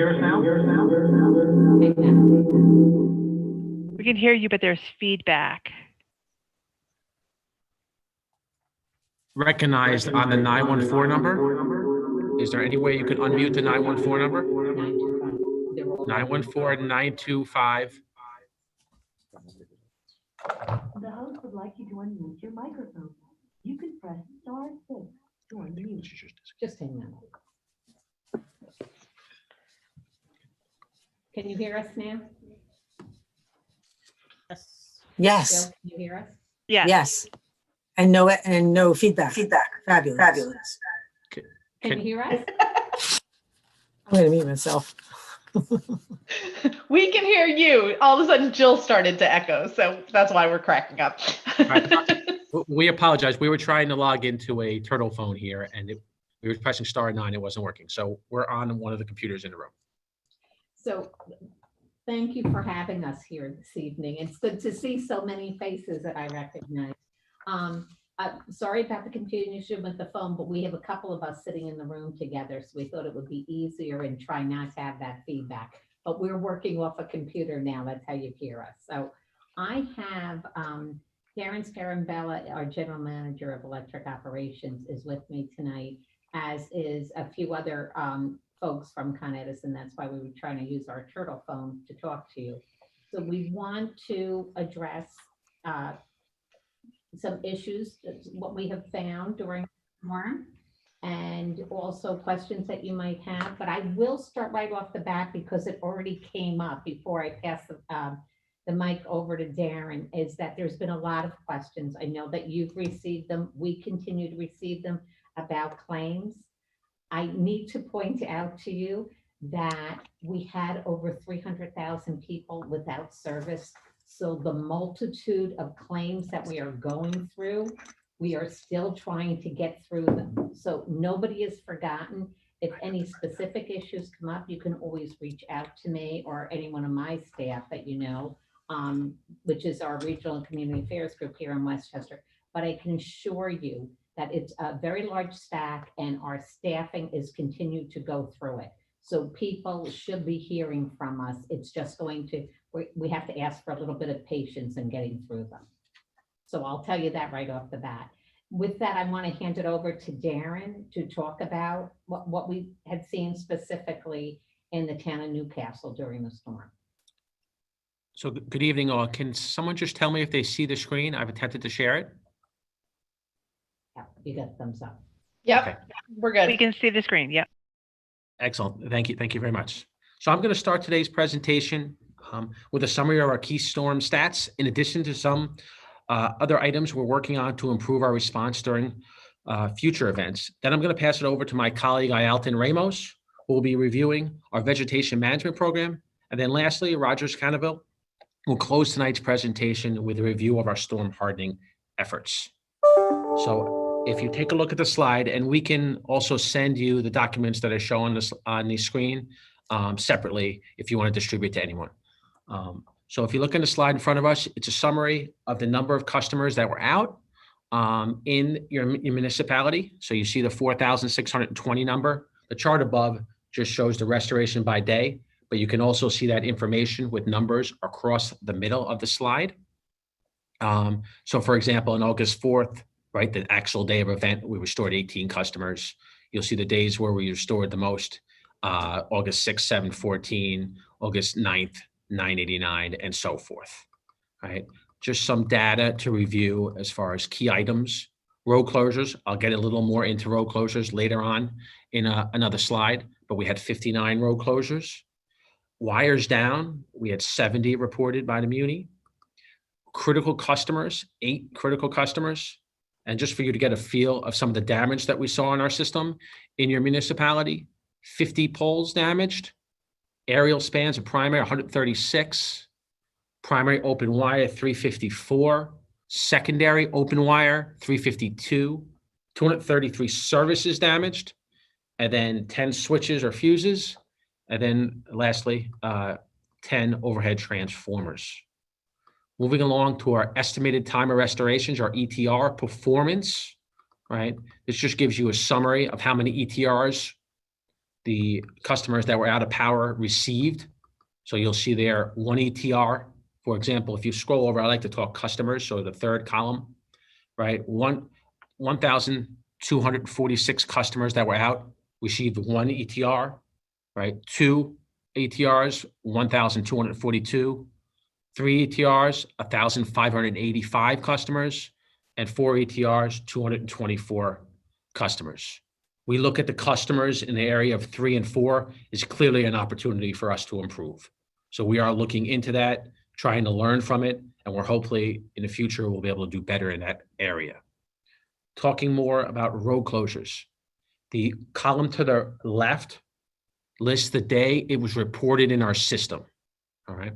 The column to the right is the day when we say completed, means we opened the road. So for example, on August 4th, a total of 26 road closures were reported and 2 were opened, right? And so forth. August 5th, 15 reported, none open, and vice versa. You'll see the majority were opened, 7, 10, you see the numbers there. And then on the bottom, I have the crewing based on the crew type that was assigned to Newcastle. So let me go through this, right? The overhead, which are overhead restoration crews, right? These crews can be typically 4 or 5, could even be 6 FTEs in each crew, but that's the number of crews each day. Mutual aid, that's our mutual aid contracts. That could either be retainer contracts that we have, or that could be mutual aid that we flew in from other utilities. Let me interrupt for a second. I have a question about that. Of course. How do you know when those crews arrived, when they left? Because does that say, well, a crew arrived at 3 o'clock, so that's a crew that you have marked for the day, as opposed to getting there at 8 a.m. and working till 9 p.m.? Correct. So this is just taking a scrape of our system that crews were in your municipality for the day, right? It doesn't take the day, or at some point during the day. So this starts by, it looks at what's in your municipality. To your point, doesn't necessarily say that they were in your municipality for the entire day. That's to your point. All right. I would just suggest that that's not that valuable of information, because that was an ongoing issue where we're getting piecemeal. So I think going forward, and you can certainly deal with that, you need more a detailed approach to understand what we're getting and when we're getting it and how long they're here. That data would be very helpful. Okay, so I can tell you that crews typically do work 12, in some cases 16 hours. In this event, we actually had a majority of our crews working 14 to 16 hours. There will be some cases where crews move around. The overhead restoration crews, just on experience, typically will be there for the entire day because they're working on a larger job. The crews that are typically mobile, that might take a job, 1 or 2 in your area and could move, would be the service and underground crews, because they're doing smaller type jobs that typically last a shorter duration time. All right. So the service, I just mentioned services and underground crews, those crews, I'm not sure if you're familiar, they do what we call ladder line type work, which is basically just the service repair. So if a one customer, the wire is down from the pole to the customer, they help with that. All right. And tree trimming, to just tree trimming crews. So I do want to talk, in addition to some of these stats, some of the areas that we're looking to improve. All right, so during Storm Isaias' response, we were able to fly in additional mutual aid FTEs with success. And this is the first storm we've done that. As part of our plan to expand the ability to fly in additional mutual aid support from areas of the United States outside the particular weather pattern, we're in the process of procuring an additional 90 overhead trucks that we will be able to pre-stage and outfit with equipment needed ahead of any event. We're also in the final stages of a contract that would add an additional 220 FTEs to our retainer contracts. I'm not sure how familiar you are with our retainer contracts. All right. I see Ivy shaking her head. That's just good. I'll give you a quick summary for some that might not be familiar. Right now, we have 2 retainer contracts that total 120 FTEs. And what we basically have is called a first right of refusal. So they'll reach out to us if anyone else has asked them for their services, and we have a first right of refusal before they go anywhere else. And they have 24 hours if we ask for their services to be ready for work and on the property. So we're going to be going shortly from a capacity of 120, which we had procured for a storm Isaias, to an additional 220 moving forward. In the final stages of that. So we're really happy about that. And we think that will definitely help get more crews on the ground quicker. In addition, we're reviewing our road closure and our community liaison process for additional ways to both enhance communication and improve our road closure response. Okay, based on our review of over 600 road closures from Isaias in Westchester County, approximately 40% of those road closures involved no electrical wire down. We realize the DPW crews don't have the technical knowledge to differentiate wires that are down. So we are training additional Con Ed employees that can work with Muni DPW crews and be capable of telling that crew if it's safe to remove tree limbs in question to open up a particular street. This will be completely voluntary, right? And up to the individual Muni, but we do feel we can definitely improve the process. That concludes my talking points. I'm going to open up for any questions that anyone might have for me before I turn it over to my colleague who's going to talk a little more about the vegetation management program. Okay, Alton. Sure. So a couple questions about that. If you don't mind moving back up to that crewing assignments. Of course. Thanks. So when looking at the crewing assignments, right, I assume that there were limited need for tree trucks from Con Ed because Newcastle had its own DPW out there clearing trees, right?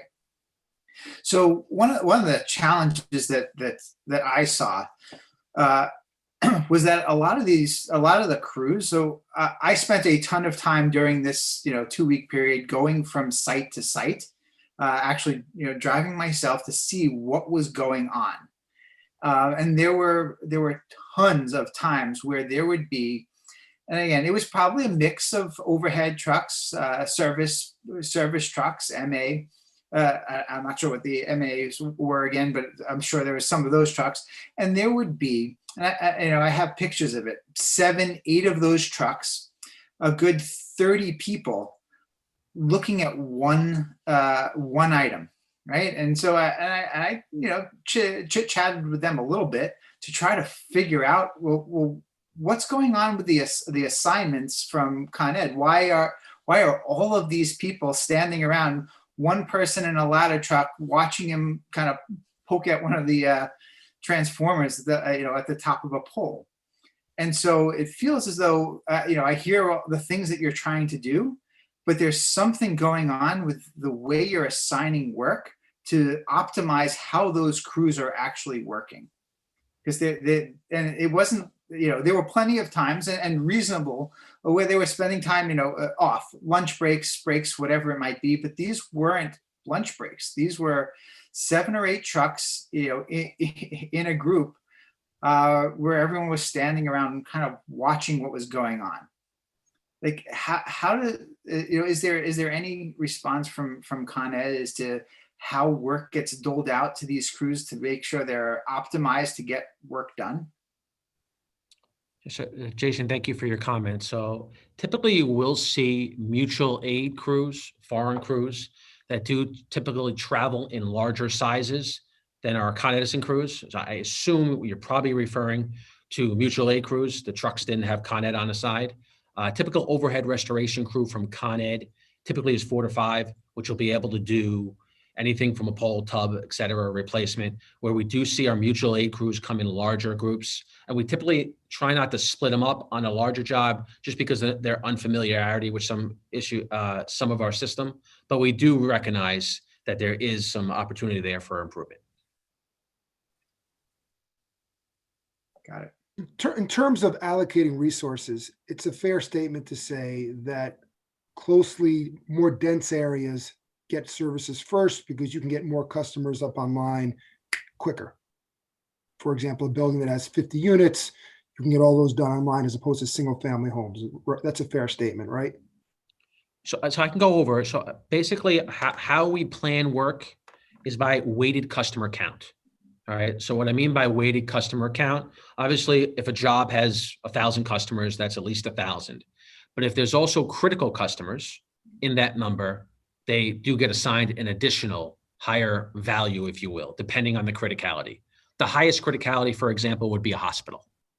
All right. So we add up all the customers plus the weighted customers for the critical customers, and we arrive at one weighted customer count.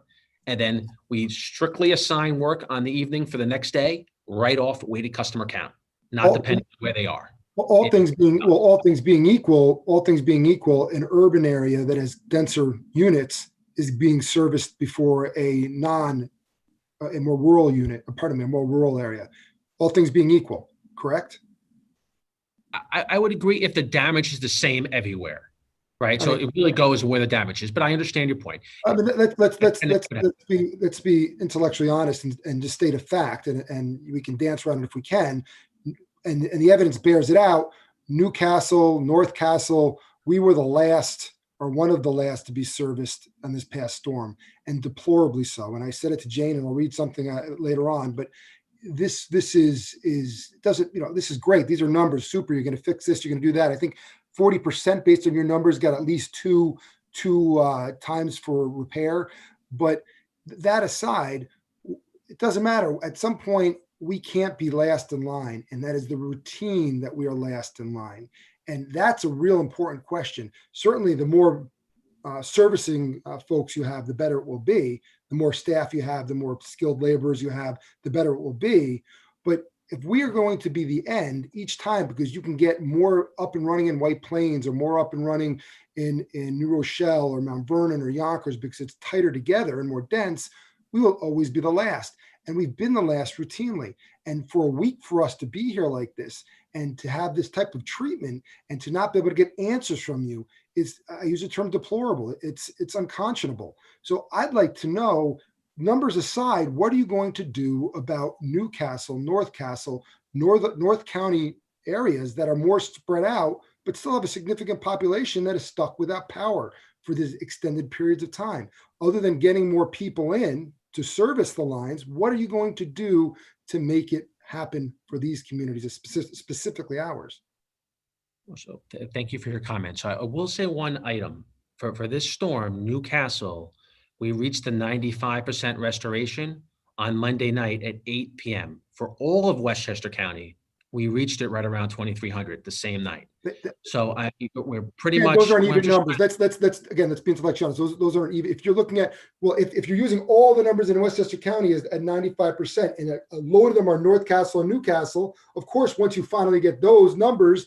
But if you look at it per municipality, the numbers were exponentially greater. Don't tell me for a second that the numbers in other municipalities were at 95% when we were at 95%. The reason why the numbers are skewed is because we had such great numbers in Newcastle and great numbers in North Castle. So again, just be intellectually honest and tell me what you're going to do. Don't give me numbers. That doesn't mean anything because the numbers can be played with. Statistics don't mean anything when the facts are we are last. So again, I ask the question, what are you going to do for this municipality and other similarly situated municipalities to not treat us last?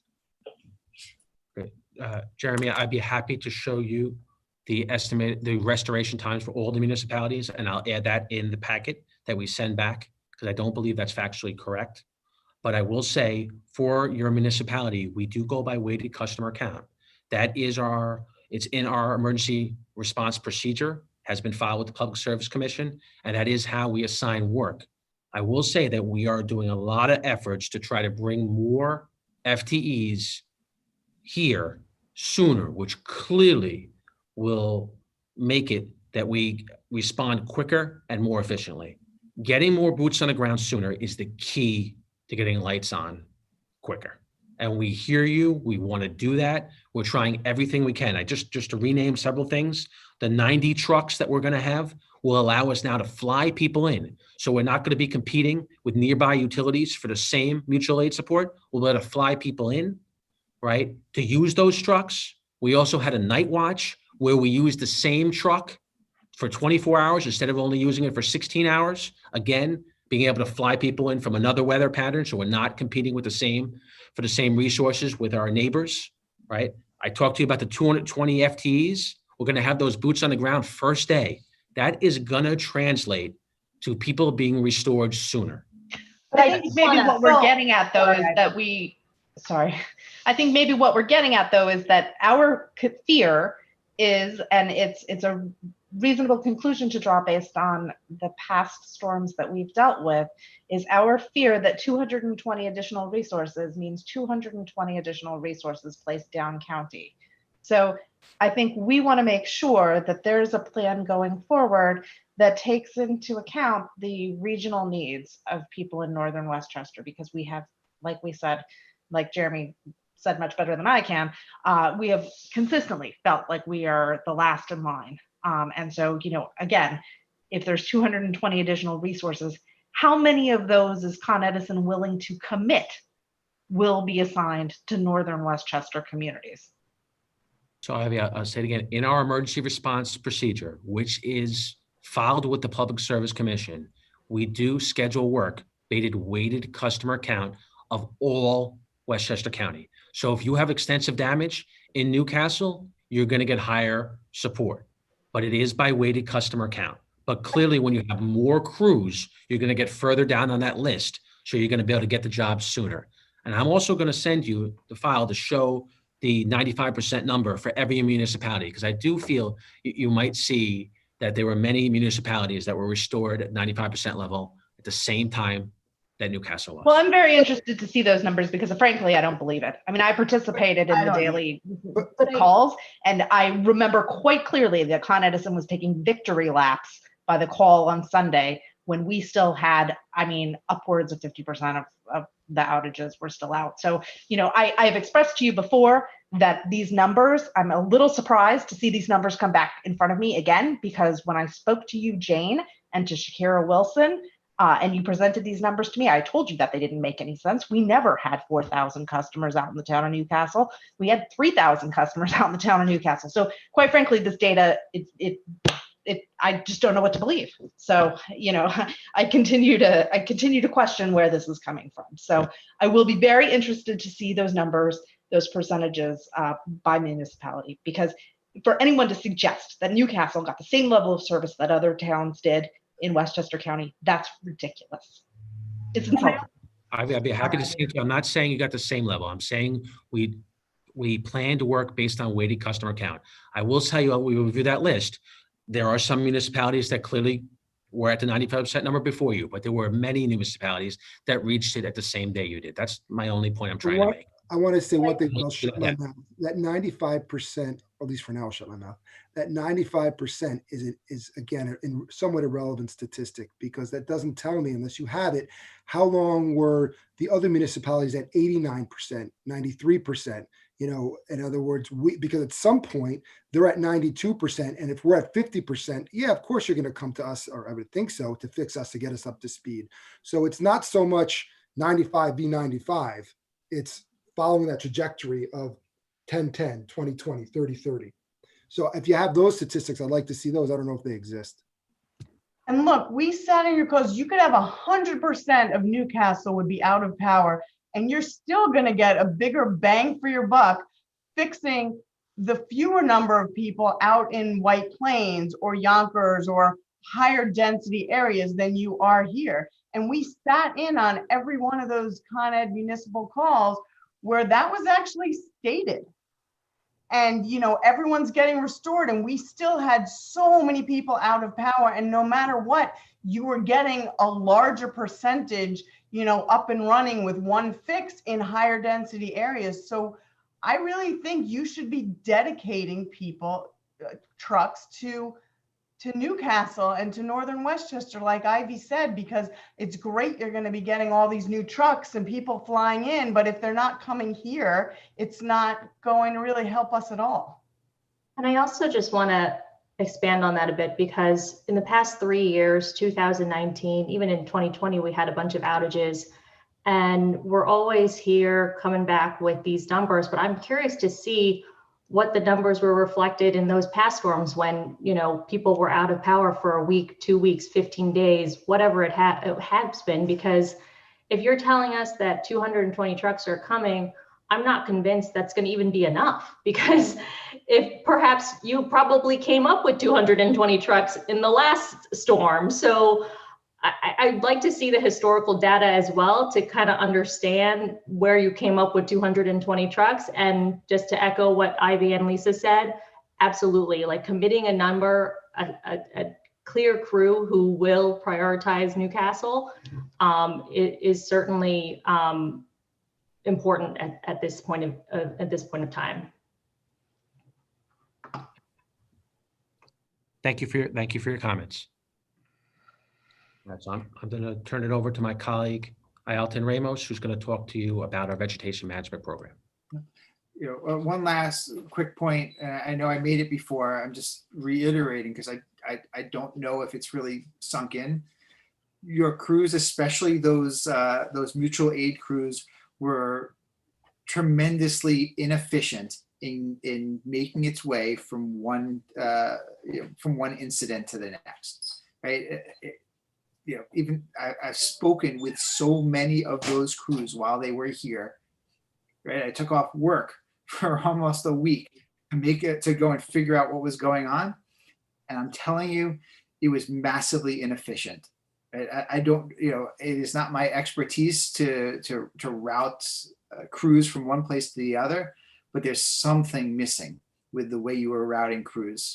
Right? Even looking at your list, there were five and six.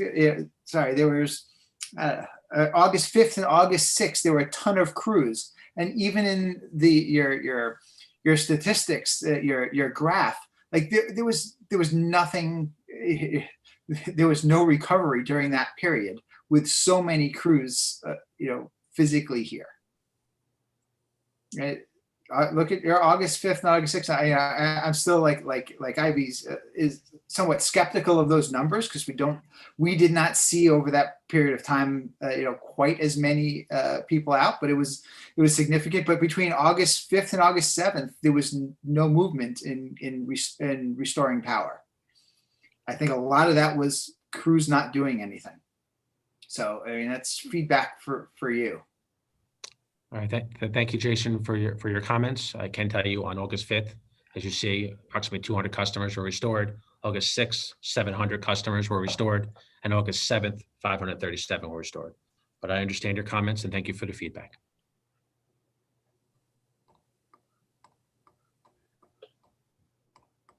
Yes.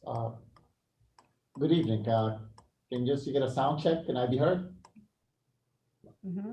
Thank you. Yes. Thank you, Jeremy. Again, good evening to all the honorable board members and citizens of the town of Newcastle. My name is Ayalton Ramos. I am the section manager of contract management here at Con Edison, and I oversight the vegetation management program. So a lot of what some of the concerns we've heard from the board members here, it's going to focus more on some of preventive maintenance work that we do on the vegetation management side of the house. So overall, an effective vegetation management program is essential to the reliability of the service we provide by providing proper clearance between trees and our overhead conductors and equipment. Just to give you a bigger scope, company-wide, we allocate about $14 million annually for the vegetation program throughout Westchester County and the boroughs in New York City of Brooklyn, Queens, and Staten Island. Year to date, we have allocated $400,000 in our vegetation program in the town of Newcastle. We hire qualified contractors that perform tree trimming functions. They are professional foresters who are specified in training and preserving the tree health and also follow International Society of Agriculture pruning guidelines. In Westchester County, tree trimming is performed by Asplin Tree Expert Company. You might have seen their work vehicles throughout the town of Newcastle.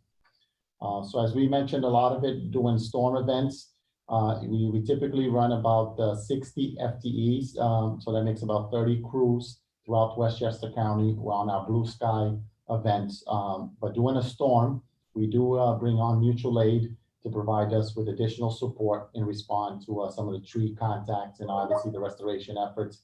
The magnitude of about 400 FTEs, there are tree trimming crews were brought in during the tropical storm Isaias to help us with the restoration efforts. So first I'd like to go overview the vegetation program and some of our pillars program and where Newcastle stands. And I would like to highlight some of the program sectors where Newcastle and also nearby North Castle is actually leading the programs in Westchester County. So the first phase is the core of our program. We have a cycle trimming. Every 3 years, we trim to create these minimum distance between our wires and the surrounding trees. In Westchester County, our specification is by providing the clearance 15 feet above our circuit, 10 feet to either side, and 10 feet below. On a 3-year cycles in Newcastle, we trim 235 miles of electric circuit during that 3 year. In addition, while we're trimming that circuit, also our foresters, they identified on that right of way within those zones, any trees that we find to be dead, diseased, dying, or located within our right of way, we obtain permissions from the town or from private property to remove those trees, because those trees, as we can see during storm events, they obviously tend to, fall and they would interrupt the service to the customers.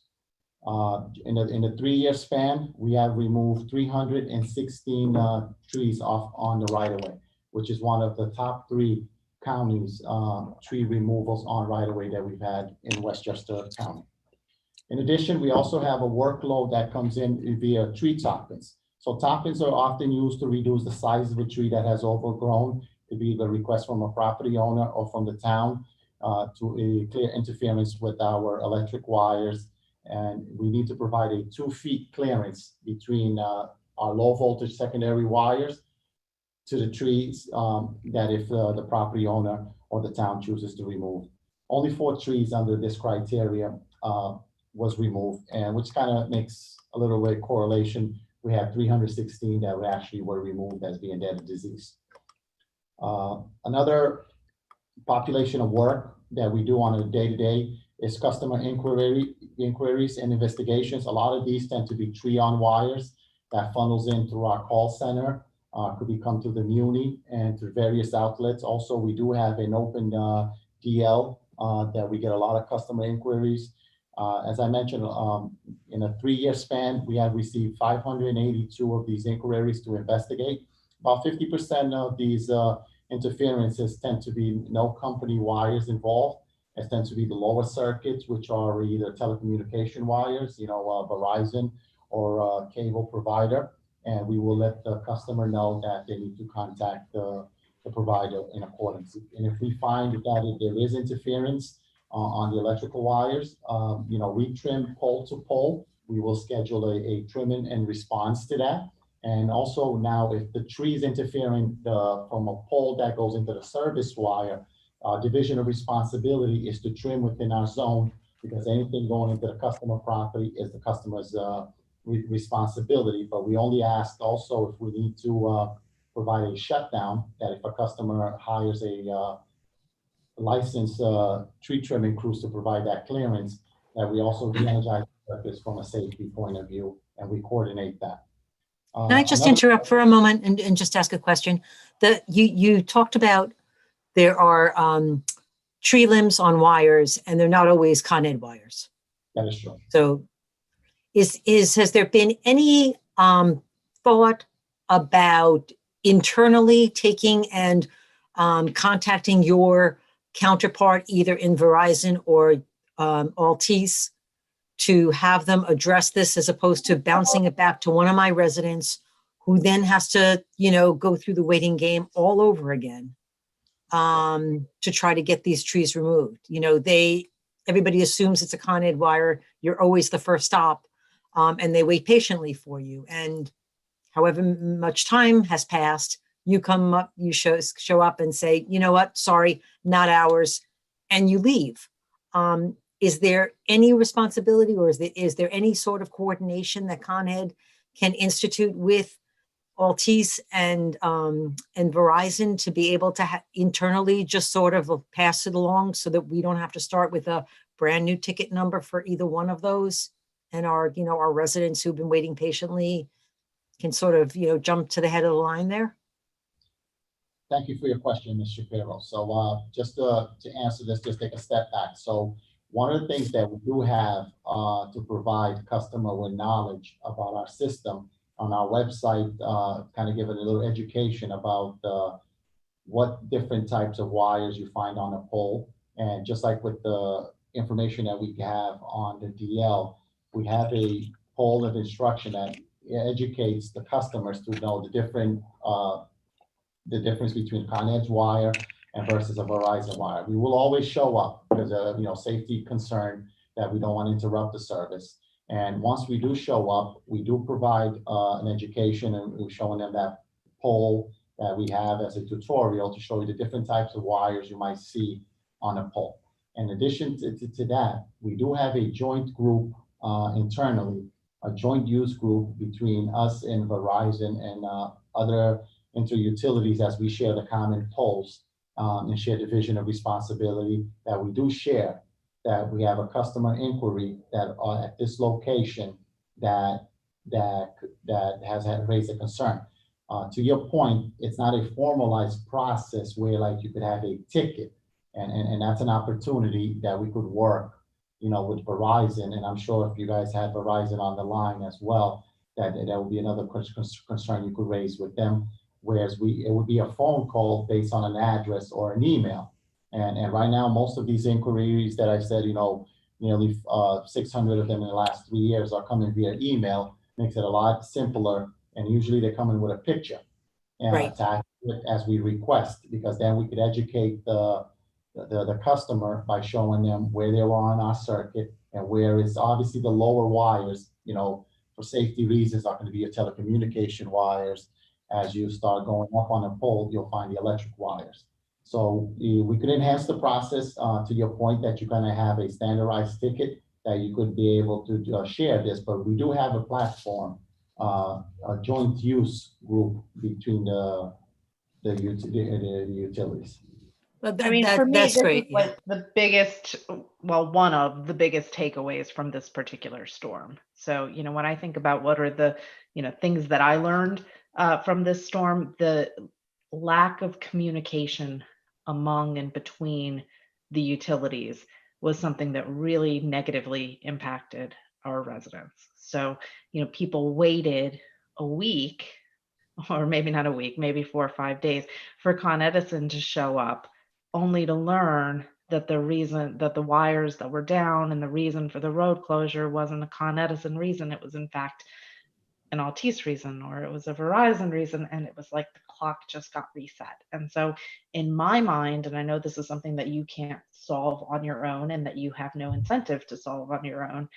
But in my mind, ensuring that there are sufficient systems in place and a requirement for the utilities to coordinate that ticketing and referral process and to be mutually accountable for the restoration of service based on the necessary coordination and communication that needs to happen between the utilities is something that I'm going to be very strongly pressing for with the Public Service Commission, because I think it's absolutely something that needs to happen. And to my mind, it was just really eyes wide open in this particular storm, where it was obvious to me that there was just a lack of coordination and communication that hurt our residents pretty significantly.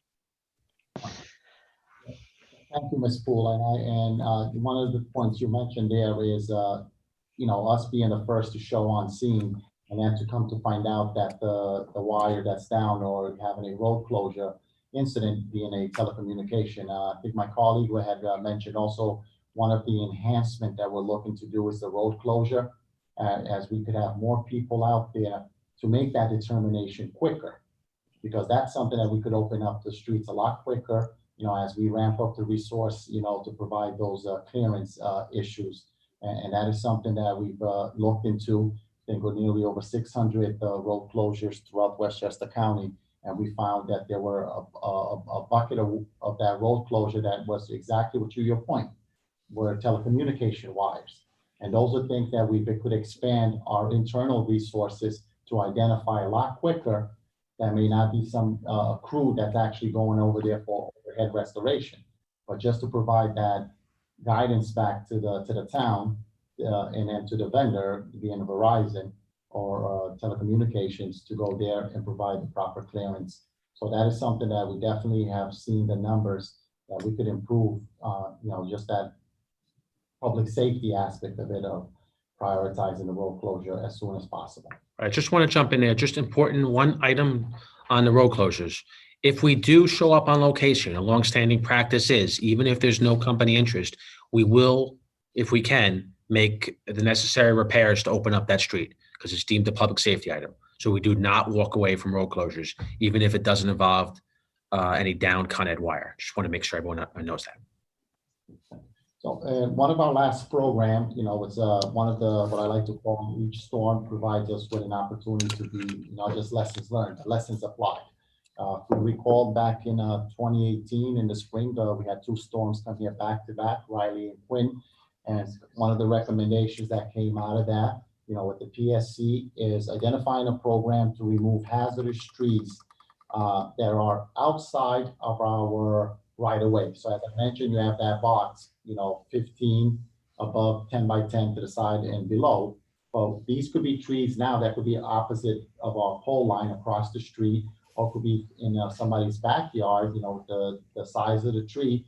If this tree is uprooted and it falls, it could take out our circuit and obviously cause interruption, as most of the root causes during these events tend to be, just like the wires coming down, the poles coming out. It's the trees causing these impacts. So this program, since the fall of 2018, we have identified 2,000 trees throughout the county that we've removed. We obtained permissions from the town and also a lot of them from the private property owner to remove. And one of the areas in Newcastle, last 3 years, we've identified 190 trees, 54 years to date that we have removed. And so nearby also with North Castle and northern Westchester, that has been a focal point. Continue on with this program. It's a very highly publicized program, but we do see that the value that these trees that are outside of our right of way do have an impact as well to the cycle trimming that we do on a 3-year span to provide increased reliability to the system. Are there any questions in terms of our vegetation program? Yes. And perhaps I'm overthinking this, and I certainly am not an expert on this, but I think what's just been challenging for our town is in the past 3 years, the past 3 storms, we've heard the same feedback, like Hidden Hollow Lane, they always lose power. And so what I'd like to see is just a deeper dive into this data to make sure that, the tree trimming services that you are doing, that you are providing is actually effective. Because if you're, I see the numbers, like it looks, they're solid numbers, but if there's a direct correlation with what you're trimming, and it's not working for each storm to each storm, particularly like Hidden Hollow Lane or any other area in Millwood, then what are we doing wrong? Because if those folks keep losing power for 5 days, then the report card is not proving right. So and this is what I had suggested in the previous, with the previous gentleman, is that possible to just take a deeper dive into this to make sure that, the work that you folks are doing, and it's a lot of work, I absolutely acknowledge that. It's just that we're having these same conversations and it literally feels like Groundhog's Day. And so, we certainly want to partner with you and want to move forward in a way that is efficient and effective, and certainly is not a waste of your time or ours. Thank you, Ms. Levine.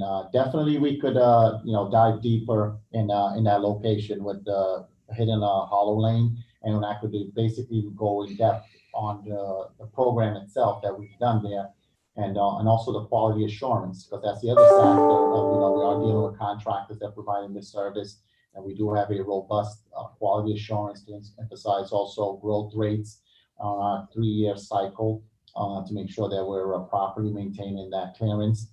And in addition, and I know my colleague who's coming up will talk about some of the, system reinforcement, some of the, capital investments we've made to improve the system and thus improving the reliability, that we don't have the same location, that every type of inclement weather, it's the same people being impacted with this. So I could, provide some follow-up just on that specific location. And so let's give an example how we've expanded the vegetation program. So we began with our core that we provide our responsibility trimming around a pole to pole.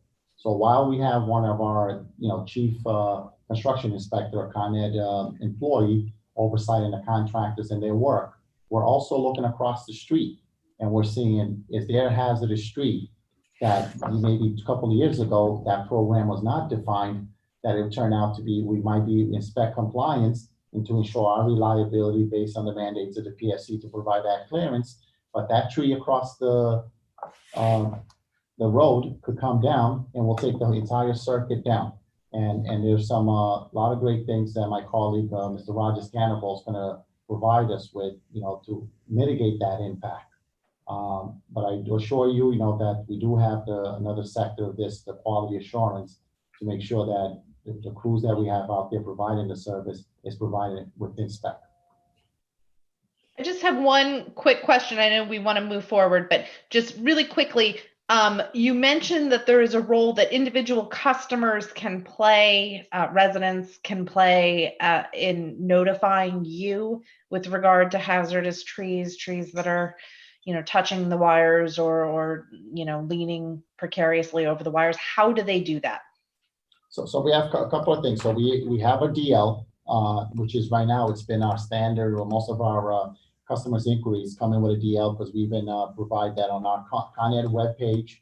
We also have a link for any tree concerns where the customers could upload, images and provide us, the concern. So the DL, in which we could share with you, it's a BW line clearance at coned.com. That has been our direct contact with a lot of these customers' inquiries. And then we also have our, call center. We're on a day-to-day operation that routes into our control center, which in turn we would respond with our crews as well. Okay, so I can include this distribution list, this email address in my next town-wide newsletter, yes, letting people know that if they have what they consider to be a hazardous or dangerous tree that is touching or overhanging electrical wires, they can send an email to this address and they will get a response from your team. That is correct, and thank you for that, because that would really help us, and that's the path to the future now, because it provides us, a lot of Q&A with the customer directly. If they could send us pictures, sometimes just even time of the day that they're going to be home, we could coordinate that and show up and make an assessment. Thank you. Can you scroll up? I have a question. Did you say there's $14 million that were allocated for tree trimming or something to that effect? Did I hear that correct? $14 million in the whole tree trimming functions, right? So interchangeable vegetation program. So that covers cycle trimming. That is company-wide, Mr. Salaman. So that is our service territory. And how much did you say was allocated in Newcastle?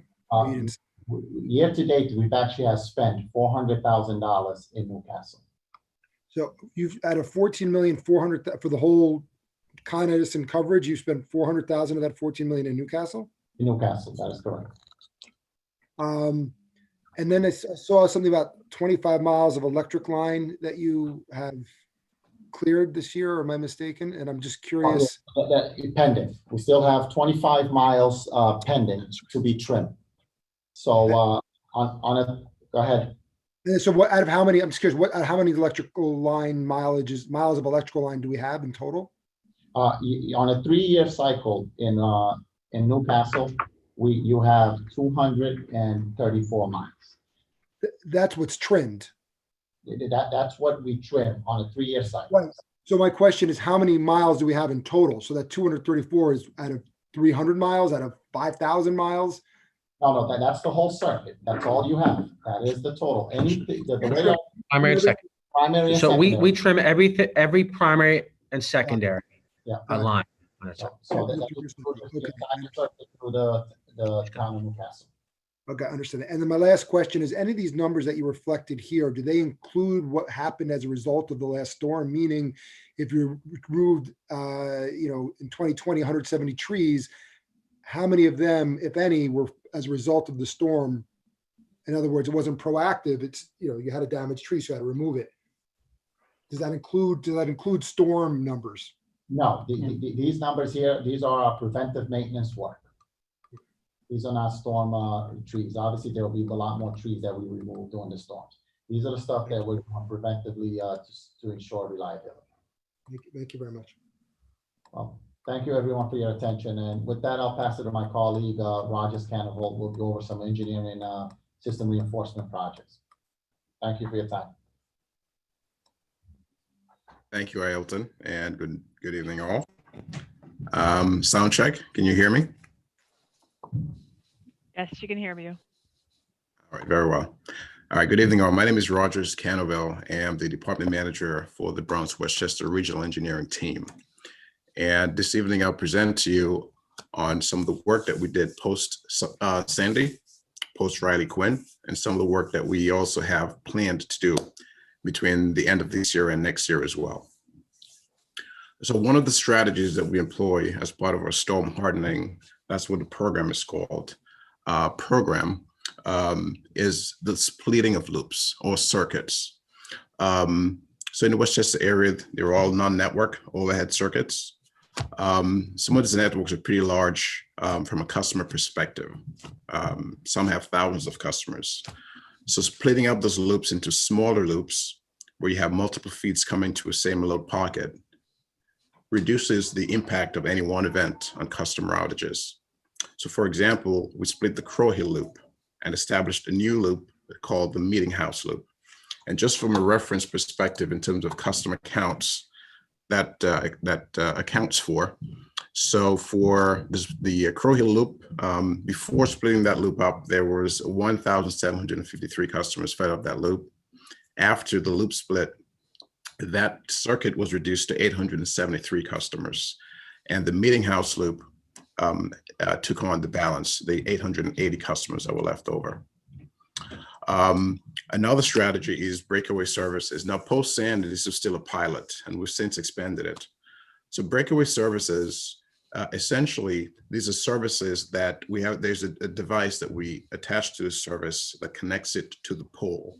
So when a tree or a branch comes down on that service, instead of the service ripping out from the pole, or even worse, from the customer's building, causing damage, this device essentially disconnects. So it absorbs the weight of the tree or the branch and disconnects, minimizing the damage. Yes, an outage is still experienced, but it minimizes the damage, and it also results in a quicker restoration of that particular service. So we had 24 of those installed post Sandy, and that's between 2013 and 2017. And on a future slide, I'll show what we did recently post Riley Quinn. Another strategy is the installation of fuses on spurs. So a spur basically is the portion of the circuit. If you imagine the circuit is running down Main Street and you have a side street that's also fed, has customers off it, then that's considered a spur. It's not on the main run of the circuit. Well, prior to the storm hardening effort, there was no isolation devices on that spur. So a tree coming down that's on the primary in that area would take the entire feeder out. So we installed 56 fuses, which, just like the fuses in your house, essentially, if there is a fault, the tree comes down on that spur, that fuse operates, and only the customers fed downstream of that spur gets impacted. The rest of the customers on the system of the circuit stays in service. We installed 56 of those. Spur loops, same concept from a spur perspective, except the spur is really a radial feed. There is no alternate source apart from the main feed serving those customers. So we're creating spur loops, which essentially introduces another feed to that spur. So if the main feed goes down, there's an alternate feed to keep customers in power and isolate just the customers that are in the area of that event. So the tree coming down, for example. Again, that's something we're looking to expand into other areas into next year and future storm hardening efforts. Smart switches. Prior to storm hardening, a lot of the switches that we had were manual. It required a crew to roll out to the location, to address what the issue is, to operate the device, to switch load around. Now, a lot of the switches that we're putting in are smart switches. Some of them operate automatically based on the type of event, or some of them can be operated remotely, negating the need for a crew to head out there. So it minimizes the outage time, leads to a quicker restoration. So we installed 12 of those on auto loops. And auto loops basically are the overhead circuits that we have. That's the design that we use on the non-network system or the overhead system. We further segmented some of the circuits, and we continue to do so, into smaller chunks. So again, similarly, if a tree came down on the main service, on the main feeder serving an area, the entire feeder would go out. By introducing the smart switches and segmenting the customers into sizes of about 500, we're further limiting the impact of any one event on the entire customers fed up from the circuit. So we installed 12 of those, and we continue to do so as we speak and in future storm hardening efforts. So post Sandy, we spent $2 million in the town of Newcastle. Now, post Sandy, storm hardening took on a slightly different approach. It not only included the non-network portion, but also underground fed areas. So the funds were spread over a wider population, right? Not only the overhead, but facilities that were susceptible to flooding. A huge effort was spent on making them submersible so that they can withstand water entry. Fast forward to Riley Quinn in 2018. Next slide, please. Thank you. So fast forward to Riley Quinn in 2018. We further expanded the splitting of the loops, the splitting of the circuits concept. And the Newcastle auto loop, which had, get the customer count there. The Newcastle loop, prior to a splitting of the loop, had 2,967 customers out on that one loop. We split it, we created the Lexington loop, which again further dissected the customer count, shared between those two loops, thus reducing the number of customers that are impacted by any one event. We expanded the installation of breakaway services. So between 2018 and as today, we installed 114 more of those breakaway services. We further installed 2 SCADA gangs. Those really are remotely operated switches between 2 auto loops. The idea here is that if you can introduce alternate feeds into the load pocket area, you now have another opportunity to serve some of the customers that are fed in that area, as opposed to 1 or 2. Now you're introducing 3 or 4 possible other sources into that load area. Again, further limiting the number of customers that are impacted and restoring as many of the customers as we can, before everyone gets restored. Undergrounding is certainly an area of interest. There are 2 approaches we take to undergrounding. One is the use of aerial cable. The typical wire you'd see on the poles, we consider open wire construction. If you look on the cross arms, you notice the wires are sort of spaced out horizontally at the top of the pole. That's what we call the open wire concept.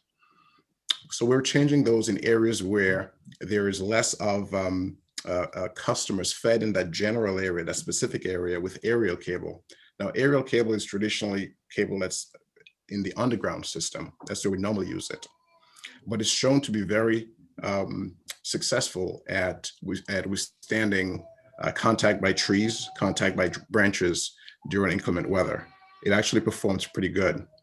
The thing is you're limited in where we can install it, because where customers are served, it requires transformers on those poles. And you need that open wire concept in order to connect the transformers to the cable itself. But the areas where we've installed aerial cable, those areas have proven to be better able to withstand, tree contact and so on. So we're looking for opportunities to expand this program, so we continue to do that. Now, undergrounding, what the average person would understand as undergrounding, which is really putting the facilities literally underground. It's an area that has a renewed amount of interest on the backs of Riley Quinn, understandably so.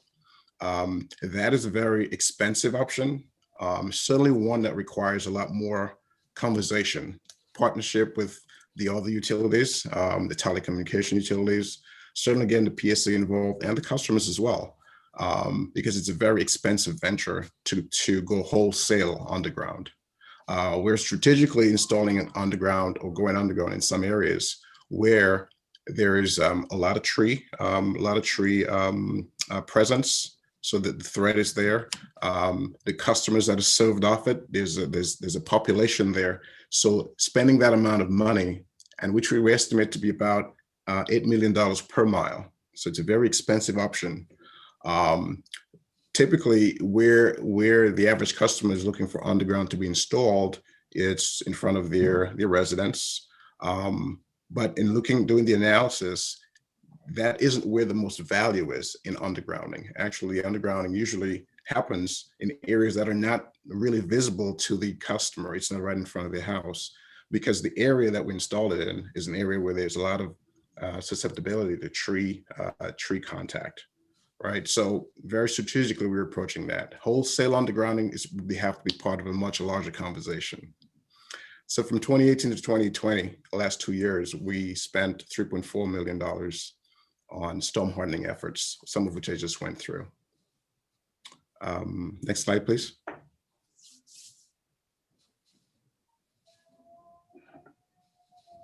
Okay. So we continue to do our storm hardening efforts in Westchester between 2019 and 2023. We've committed to spend $100 million in Westchester County on the backs of Riley Quinn. That was a commitment we made. And so far we're progressing nicely here with that target average of $25 million a year.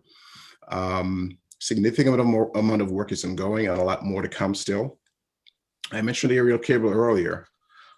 So we've had aerial cable on the system for a while, and there's an older vintage type aerial cable that does not have as good a performance as we'd hoped. And it's called a PILC Oconite. Oconite is a manufacturer. PILC really stands for paper insulated lead covered cable. Those have a higher failure rate than we'd prefer. So we're changing those with EPR, ethyl propylene rubber, right? It's a better performing cable. So we're installing those in some areas. So we're getting rid of the older type cable with a better, more durable type cable. We're replacing manual emergency switches, I mentioned earlier, with remote operated switches, again, resulting in quicker restoration, less downtime for customers that are impacted. And we did so in 2 of the loops that I mentioned there. On the 4 kV system, that's one of the voltages that we have, the primary voltages. We have 13 kV and 4 kV. We have sensitive stations, and those are stations that have limited sources to them. And as a result, we have contingency plans put in place. Now, some of those plans have manual switches there, which can prolong outages, right? So we're again installing automatic switches in those areas to make restoration much quicker. We're creating ties to other feeders. Again, it's about introducing multiple sources or additional sources in areas to further improve the reliability of service to the customers in those areas. And again, another example of a loop split that we did. So we continue to do that with the goal of reducing the number of customers. Storm hardening is really taking a 2-pronged approach. One is on the front end, trying to reduce the damage caused by overhead events, but also in the back end to more quickly restore outages when they do occur. So that's sort of the 2-pronged approach for storm hardening. The next slide, please. Okay, just some data points. I know Darren covered most of it. One of the things we look at from the storm hardening efforts, and a fair question as well, with this investment, what impact are you having? So we look at smart switches and fuse installations, and this is a conservative approach because it does not include areas where we installed aerial cable and trees made contact and nothing happened. There were no outages. We're actually looking at areas where outages did occur, and we have our historical maps. So we compare the system as is today to how it was post-Sandy. And for any work that we did post-Sandy, we identified the devices that operated, which we installed, and we look back at the system prior to our storm hardening effort. And we calculate how many customers would have been impacted had we not done this work. So a very simple approach. It's a conservative approach, really, because it does not include some other areas of work that we've done as well. But by looking at just the smart switches and diffusers alone, for stormy seas, we avoided 4,400 customer outages based on the storm hardening work that we've done since Hurricane Sandy. And that accounts for about 27% of outages that were avoided. Again, it's just looking at the work that we did. Had we not done it, how many customers would have been impacted? So that's the math there. That concludes my slides. Are there any questions for engineering?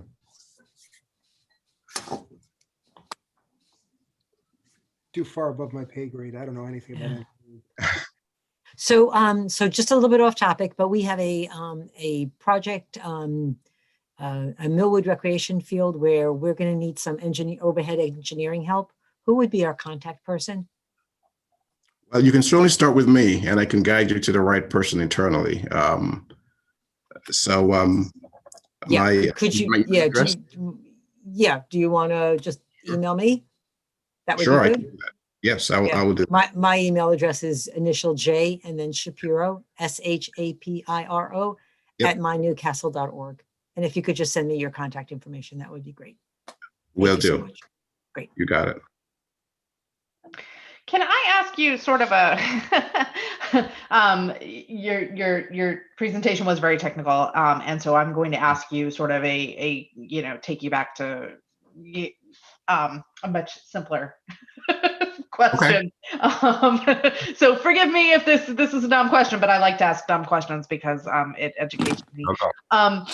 So we have a neighborhood, a community within the town of Newcastle called Random Farms.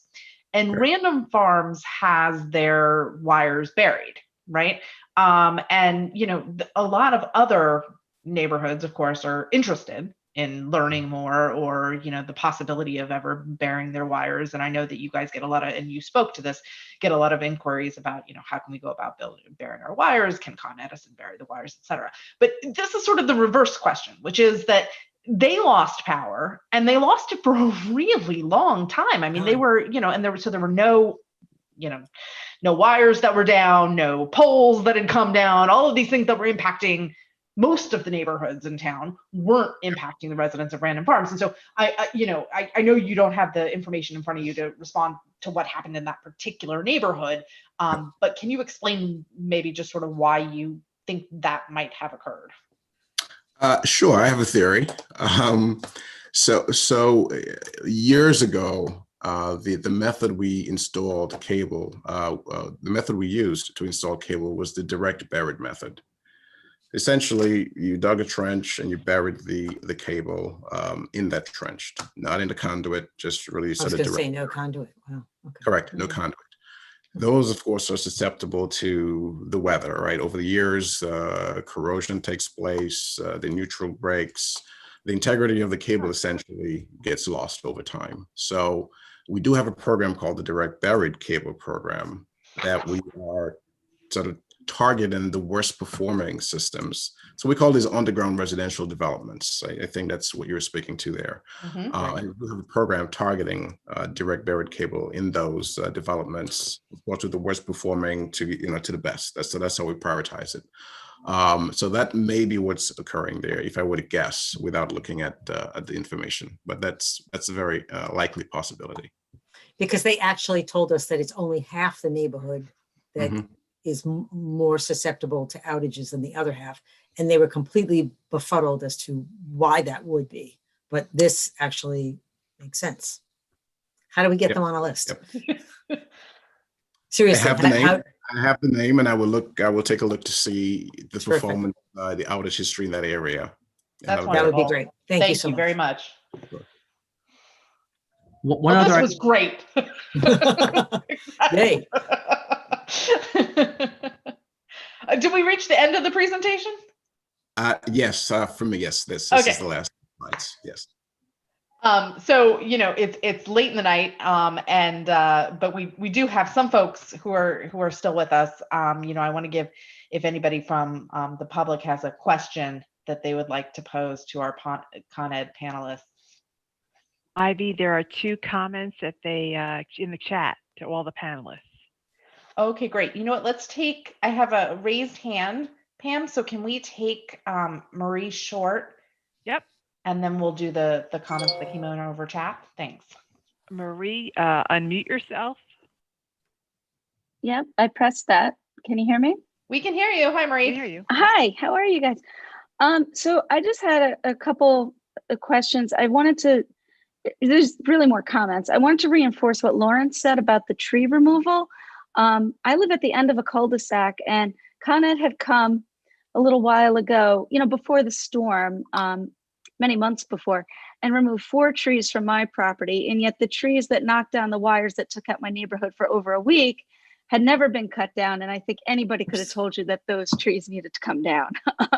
So it's, the prioritization was all wrong. The trees in front of my house really didn't, were not a priority, I wouldn't think. Secondly, the communication regarding the outage and when it would be restored was maddening. We kept being told again and again our power would be restored that night or the next day, and it never was. Our power was out for 1 week. And when I lived through Hurricane Sandy, I lived in New Jersey. I had PSE&G, and what they said was, "We don't know when your power is coming back," so we left.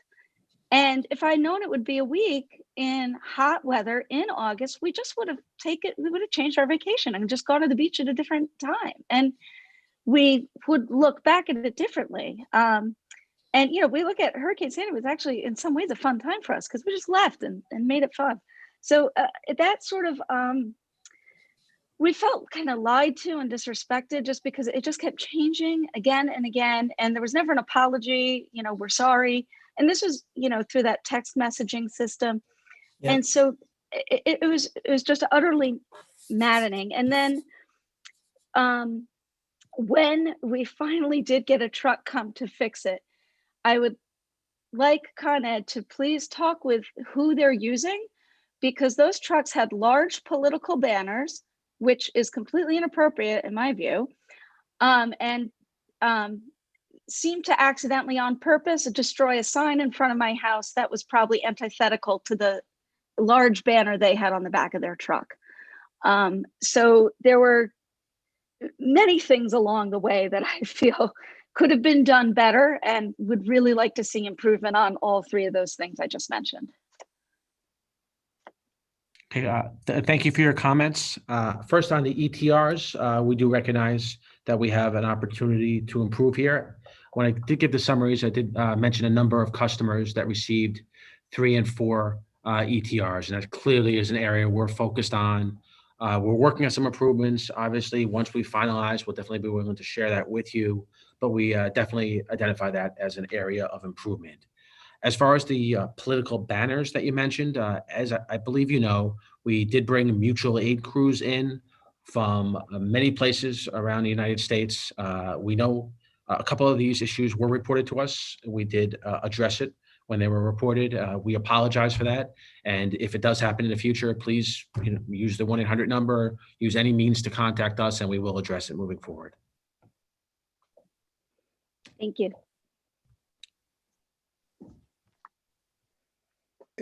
If I may, before we finish up, Jane, first of all, Jane, thank you very much for coming. I'm very grateful that you're coming. You came, pardon me. In one of our calls, I went on a little bit of a tirade, which doesn't shock anyone. I sent you an email saying that there was a dereliction of duty and a lack of preparedness, poor communication, I said, you're basically that Con Edison was abominable, among other things. But, I look back at certain simple questions. We were told that all available resources were coming. And then when asked, well, what does that mean? And the response was, I don't know what the answer is. I can't explain that. So you can understand and appreciate how people are just upset and confused, and they call us and we can't even answer basic, simple questions. And I won't go into the email that I sent, but I'm a firm believer that some of it is not your fault, because if the Public Service Commission has this orientation the way it is, meaning it figures out who's first and who's last, you can't change that. So you unfortunately just get all these communities piling in on you. But we advocated for, and we put it on hold, the double pole legislation. I noticed a bunch of poles going up King Street in our town. We just had a Tertia Brook.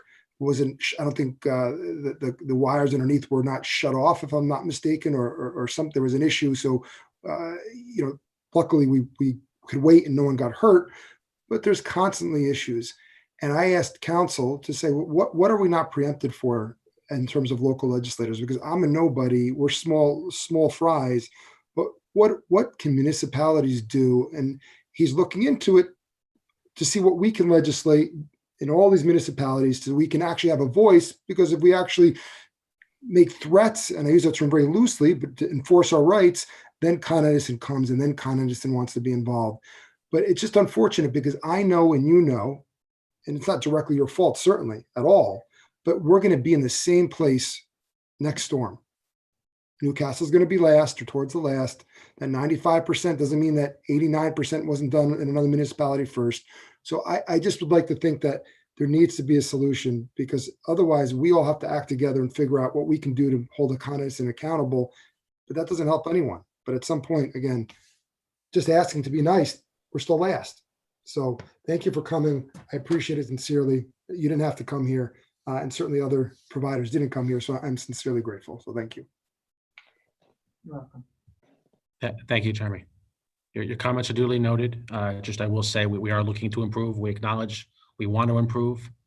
We do feel we went over some things that we've made improvements on the system, and we are seeing some improvement storm over storm. Actually, we're 1.5 times as fast when compared to Raleigh Quinn, if you compare to East Isis. So we are improving. But that being said, we know we have room to improve moving forward.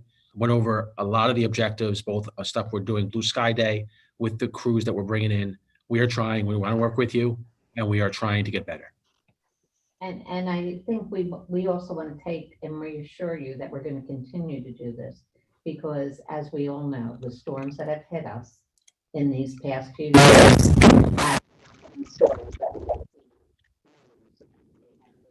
Can I'm sorry, I know it's late and we've moved to closing arguments, but the one issue that I'd reached out in advance about that I really wanted to make sure that we addressed thoroughly this evening is the reimbursement and the claims process. And thank you, Jane, for the explanation of the volume of requests that you're processing. But you said that we can always reach out to you. That's nice, but I don't want to.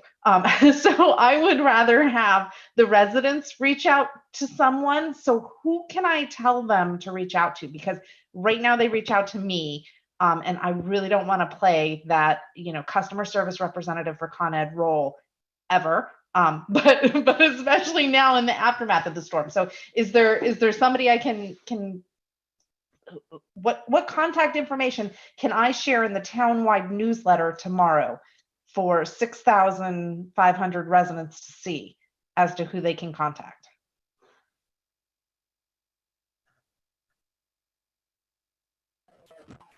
The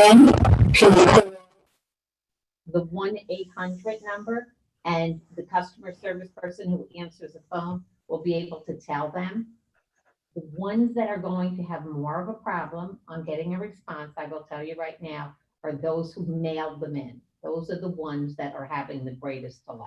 Okay, that's helpful.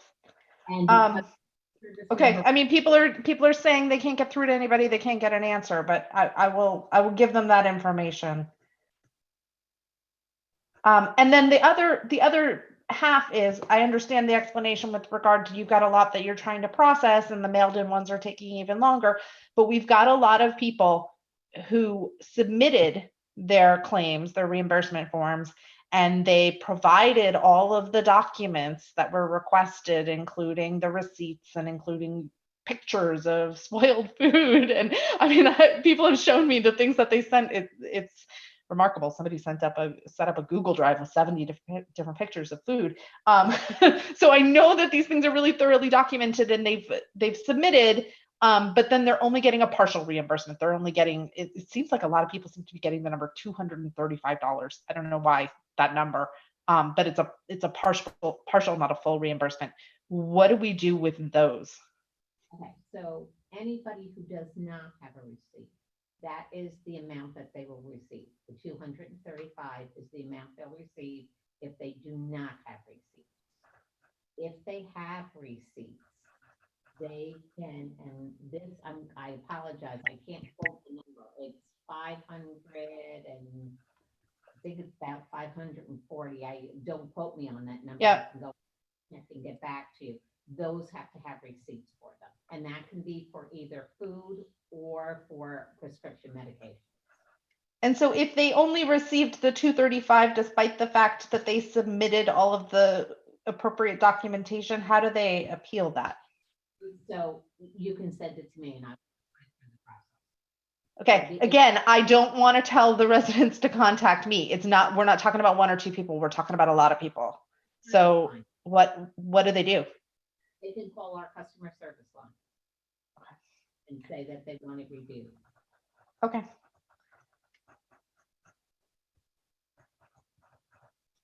I also just, there was a good note that came up on the chat, and perhaps it's something to consider on the Con Edison side, because I see that you folks offer rebates for Nest thermostats or, smart thermostats, solar energy. I mean, would there be any opening to provide rebates for generators, provide incentives for generators? Because again, I think people are really starting to believe after like 3 or 4 of these storms where they're losing power at every single storm.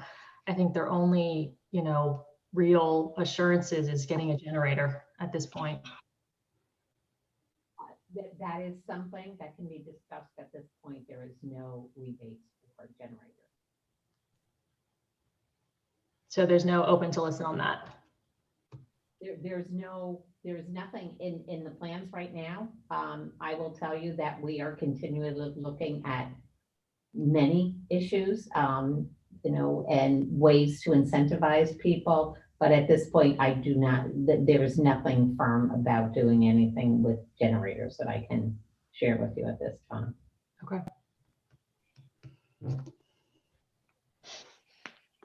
Can you just a few more topics that hopefully are easier questions to answer. Can you just give me a quick update on the smart meters?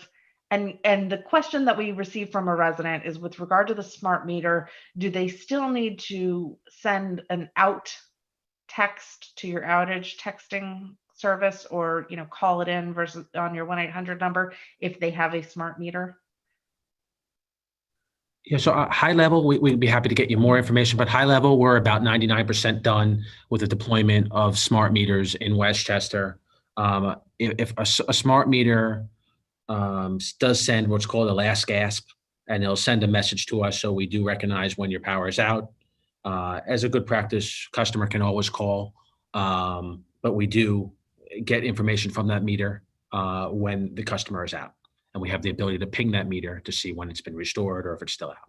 Okay. Yeah, I definitely would be interested in some updated information about that and how the smart meters were or were not useful in the past storm. I marketed the hell out of those things to people over the past 2 years since Riley and Quinn, and people pushed back. They didn't want these things, and I was really out there saying, no, we absolutely need them. You guys got to get them because it's going to make all the difference in the next storm. And then I felt, a little bit duped. So if you could get us some additional information about how those have helped, and we will do. I will say one thing. I was in the storm response room, and I can tell you for singles, we definitely use AMI. We have a significant amount of people pinging meters, and it definitely helped us send crews to someone is definitely being used, but we'll follow up with some additional information for you. Yes, so just to follow up on what Darren said, because he and I were on different shifts, we definitely were pinging meters a lot. But that being said, the total flow of communication will be completed once it's not totally completed, will be completed once the total installation is done. One other item just want to bring up, which I think is an enhancement you might be interested in. So by the end of the year, we'll have validation run behind the scenes when we restore a particular feeder. So let's say we're working on a job, right? We're on a main run of a feeder. Let's say it's 400 or 500 customers. When the crew restores, what does sometimes happen is there's an additional damage downstream on one of those spurs that Roger spoke to that could also be out. And by time we get that information back, those crews have already left, so it necessitates someone else to go there. So by the end of the year, we're going to have validation using the AMI meters, so those crews will get that information right away and won't leave the location before going to check out for the additional damage. So that will, you'll see what we call less CSOs, customer still out tickets, where a customer might call up and say, oh, I thought I was restored. I'm really not, because I'm on that spur and there's additional damage. So that will be a nice enhancement. We'll be using AMI, and that's scheduled to be implemented by the end of the year. That's really interesting. That sounds neat. Yeah. Okay, that's everything for me. I did get some very, sort of household or neighborhood specific questions, which maybe I'm just going to toss in an email to you guys and shoot it to you after this from some residents. But I won't go through them all on this call this evening.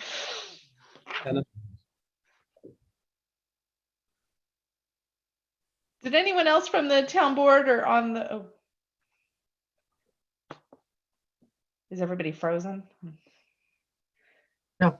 Oh, okay, sorry. My I think we're just tired. Going in and out. All right. So if we have no other comments or questions from anybody on the town board or in the audience, I think we can say thank you again to Con Edison. We give you guys a hard time, but we really do appreciate your availability and your willingness to meet with us and to talk to us. It demonstrates a level of thought and concern for this community that I know we all appreciate, and it does make us feel that there is a willingness to partner and to improve for the future. So again, thank you all. Thank you. Thank you for your time, and we look forward to working with you. And we'll be in touch with the follow-ups. Thank you very much. You have a good night now. Great. Thank you, guys. Thank you. Okay. So I think we're ready for our resolutions.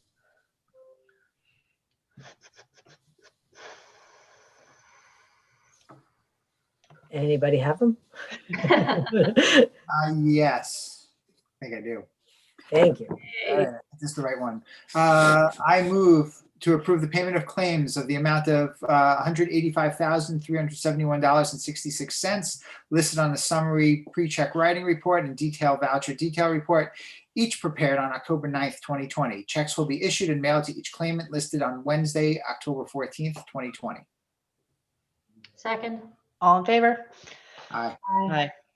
I move to adopt the work session minutes from October 6th, 2020. Second.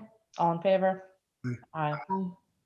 I move to authorize the release of the bond for the street opening permit number 2018-0002 in the amount of $750 to William Telesco, 47 Taylor Road, Mount Kisco, New York. The work at the site was restored and completed to the town's satisfaction. Second. All in favor? Aye. I move to authorize the release of the bond for street opening permit number 2019-0012 in the amount of $750 to Soil Testing Incorporated, 90 Donovan Road, Oxford, Connecticut. The work at the site was restored and completed to the town's satisfaction. Second. All in favor? Aye.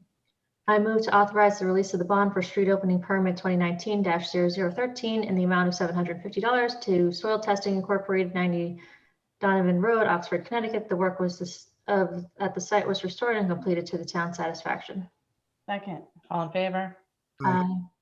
I move to authorize the release of the bond for street opening permit number 2019-0014 in the amount of $750 to Soil Testing Incorporated, 90 Donovan Road, Oxford, Connecticut. The work was at the site was restored and completed to the town's satisfaction. Second. All in favor? Aye. Aye. I move to authorize the release of the bond for street opening permit 2019-15 in the amount of $750 to, shockingly, Soil Testing Incorporated.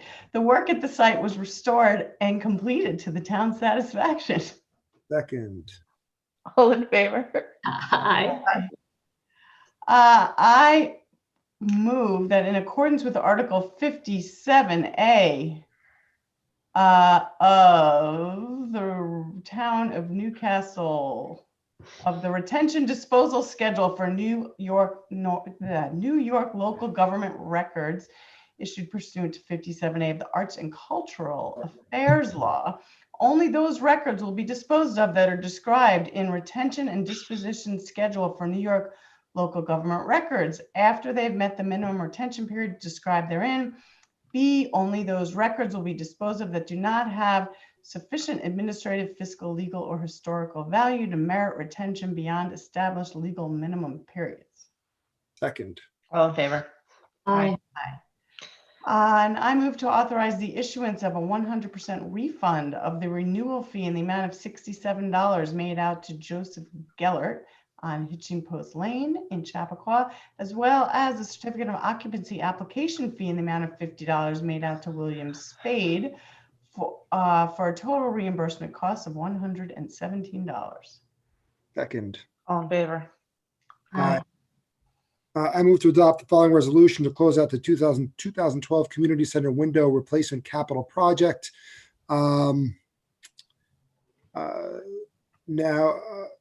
Now, wherefore it be resolved that the town hereby authorizes the closing of the 2012 Community Center Window Replacement Capital Project based on the recommendation and verifications from all parties and departments involved as reflected above.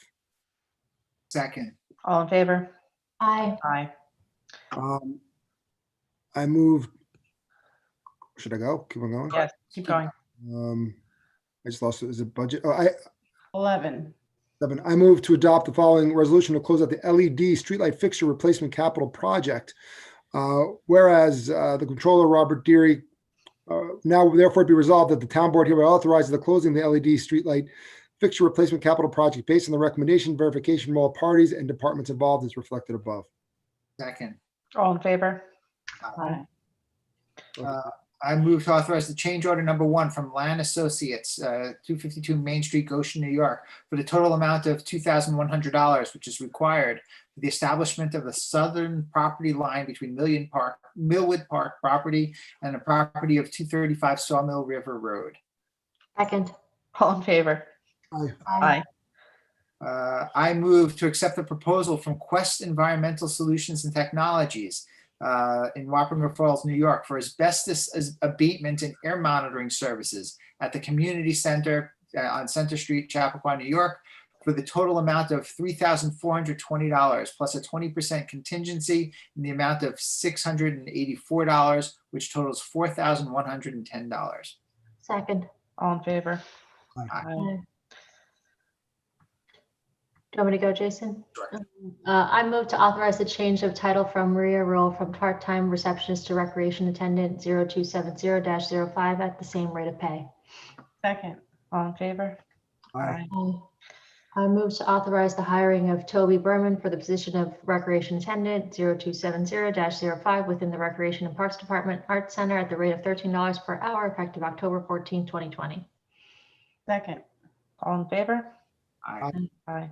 I move to authorize the town of Newcastle to enter into agreement with Newcastle Community Television, 400 King Street, Suite 2, for professional services for the total of $2,000 per month for a period of 12 months payable quarterly, as well as any other additional fees as noted in the contract herein effective January 1st, 2020 through December 31st, 2020. Second. All in favor? Aye. I think that's it. Move to adjourn. Second. All in favor? Aye.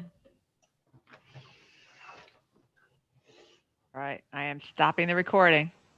Oh my gosh. Hi, Pam. Thank you.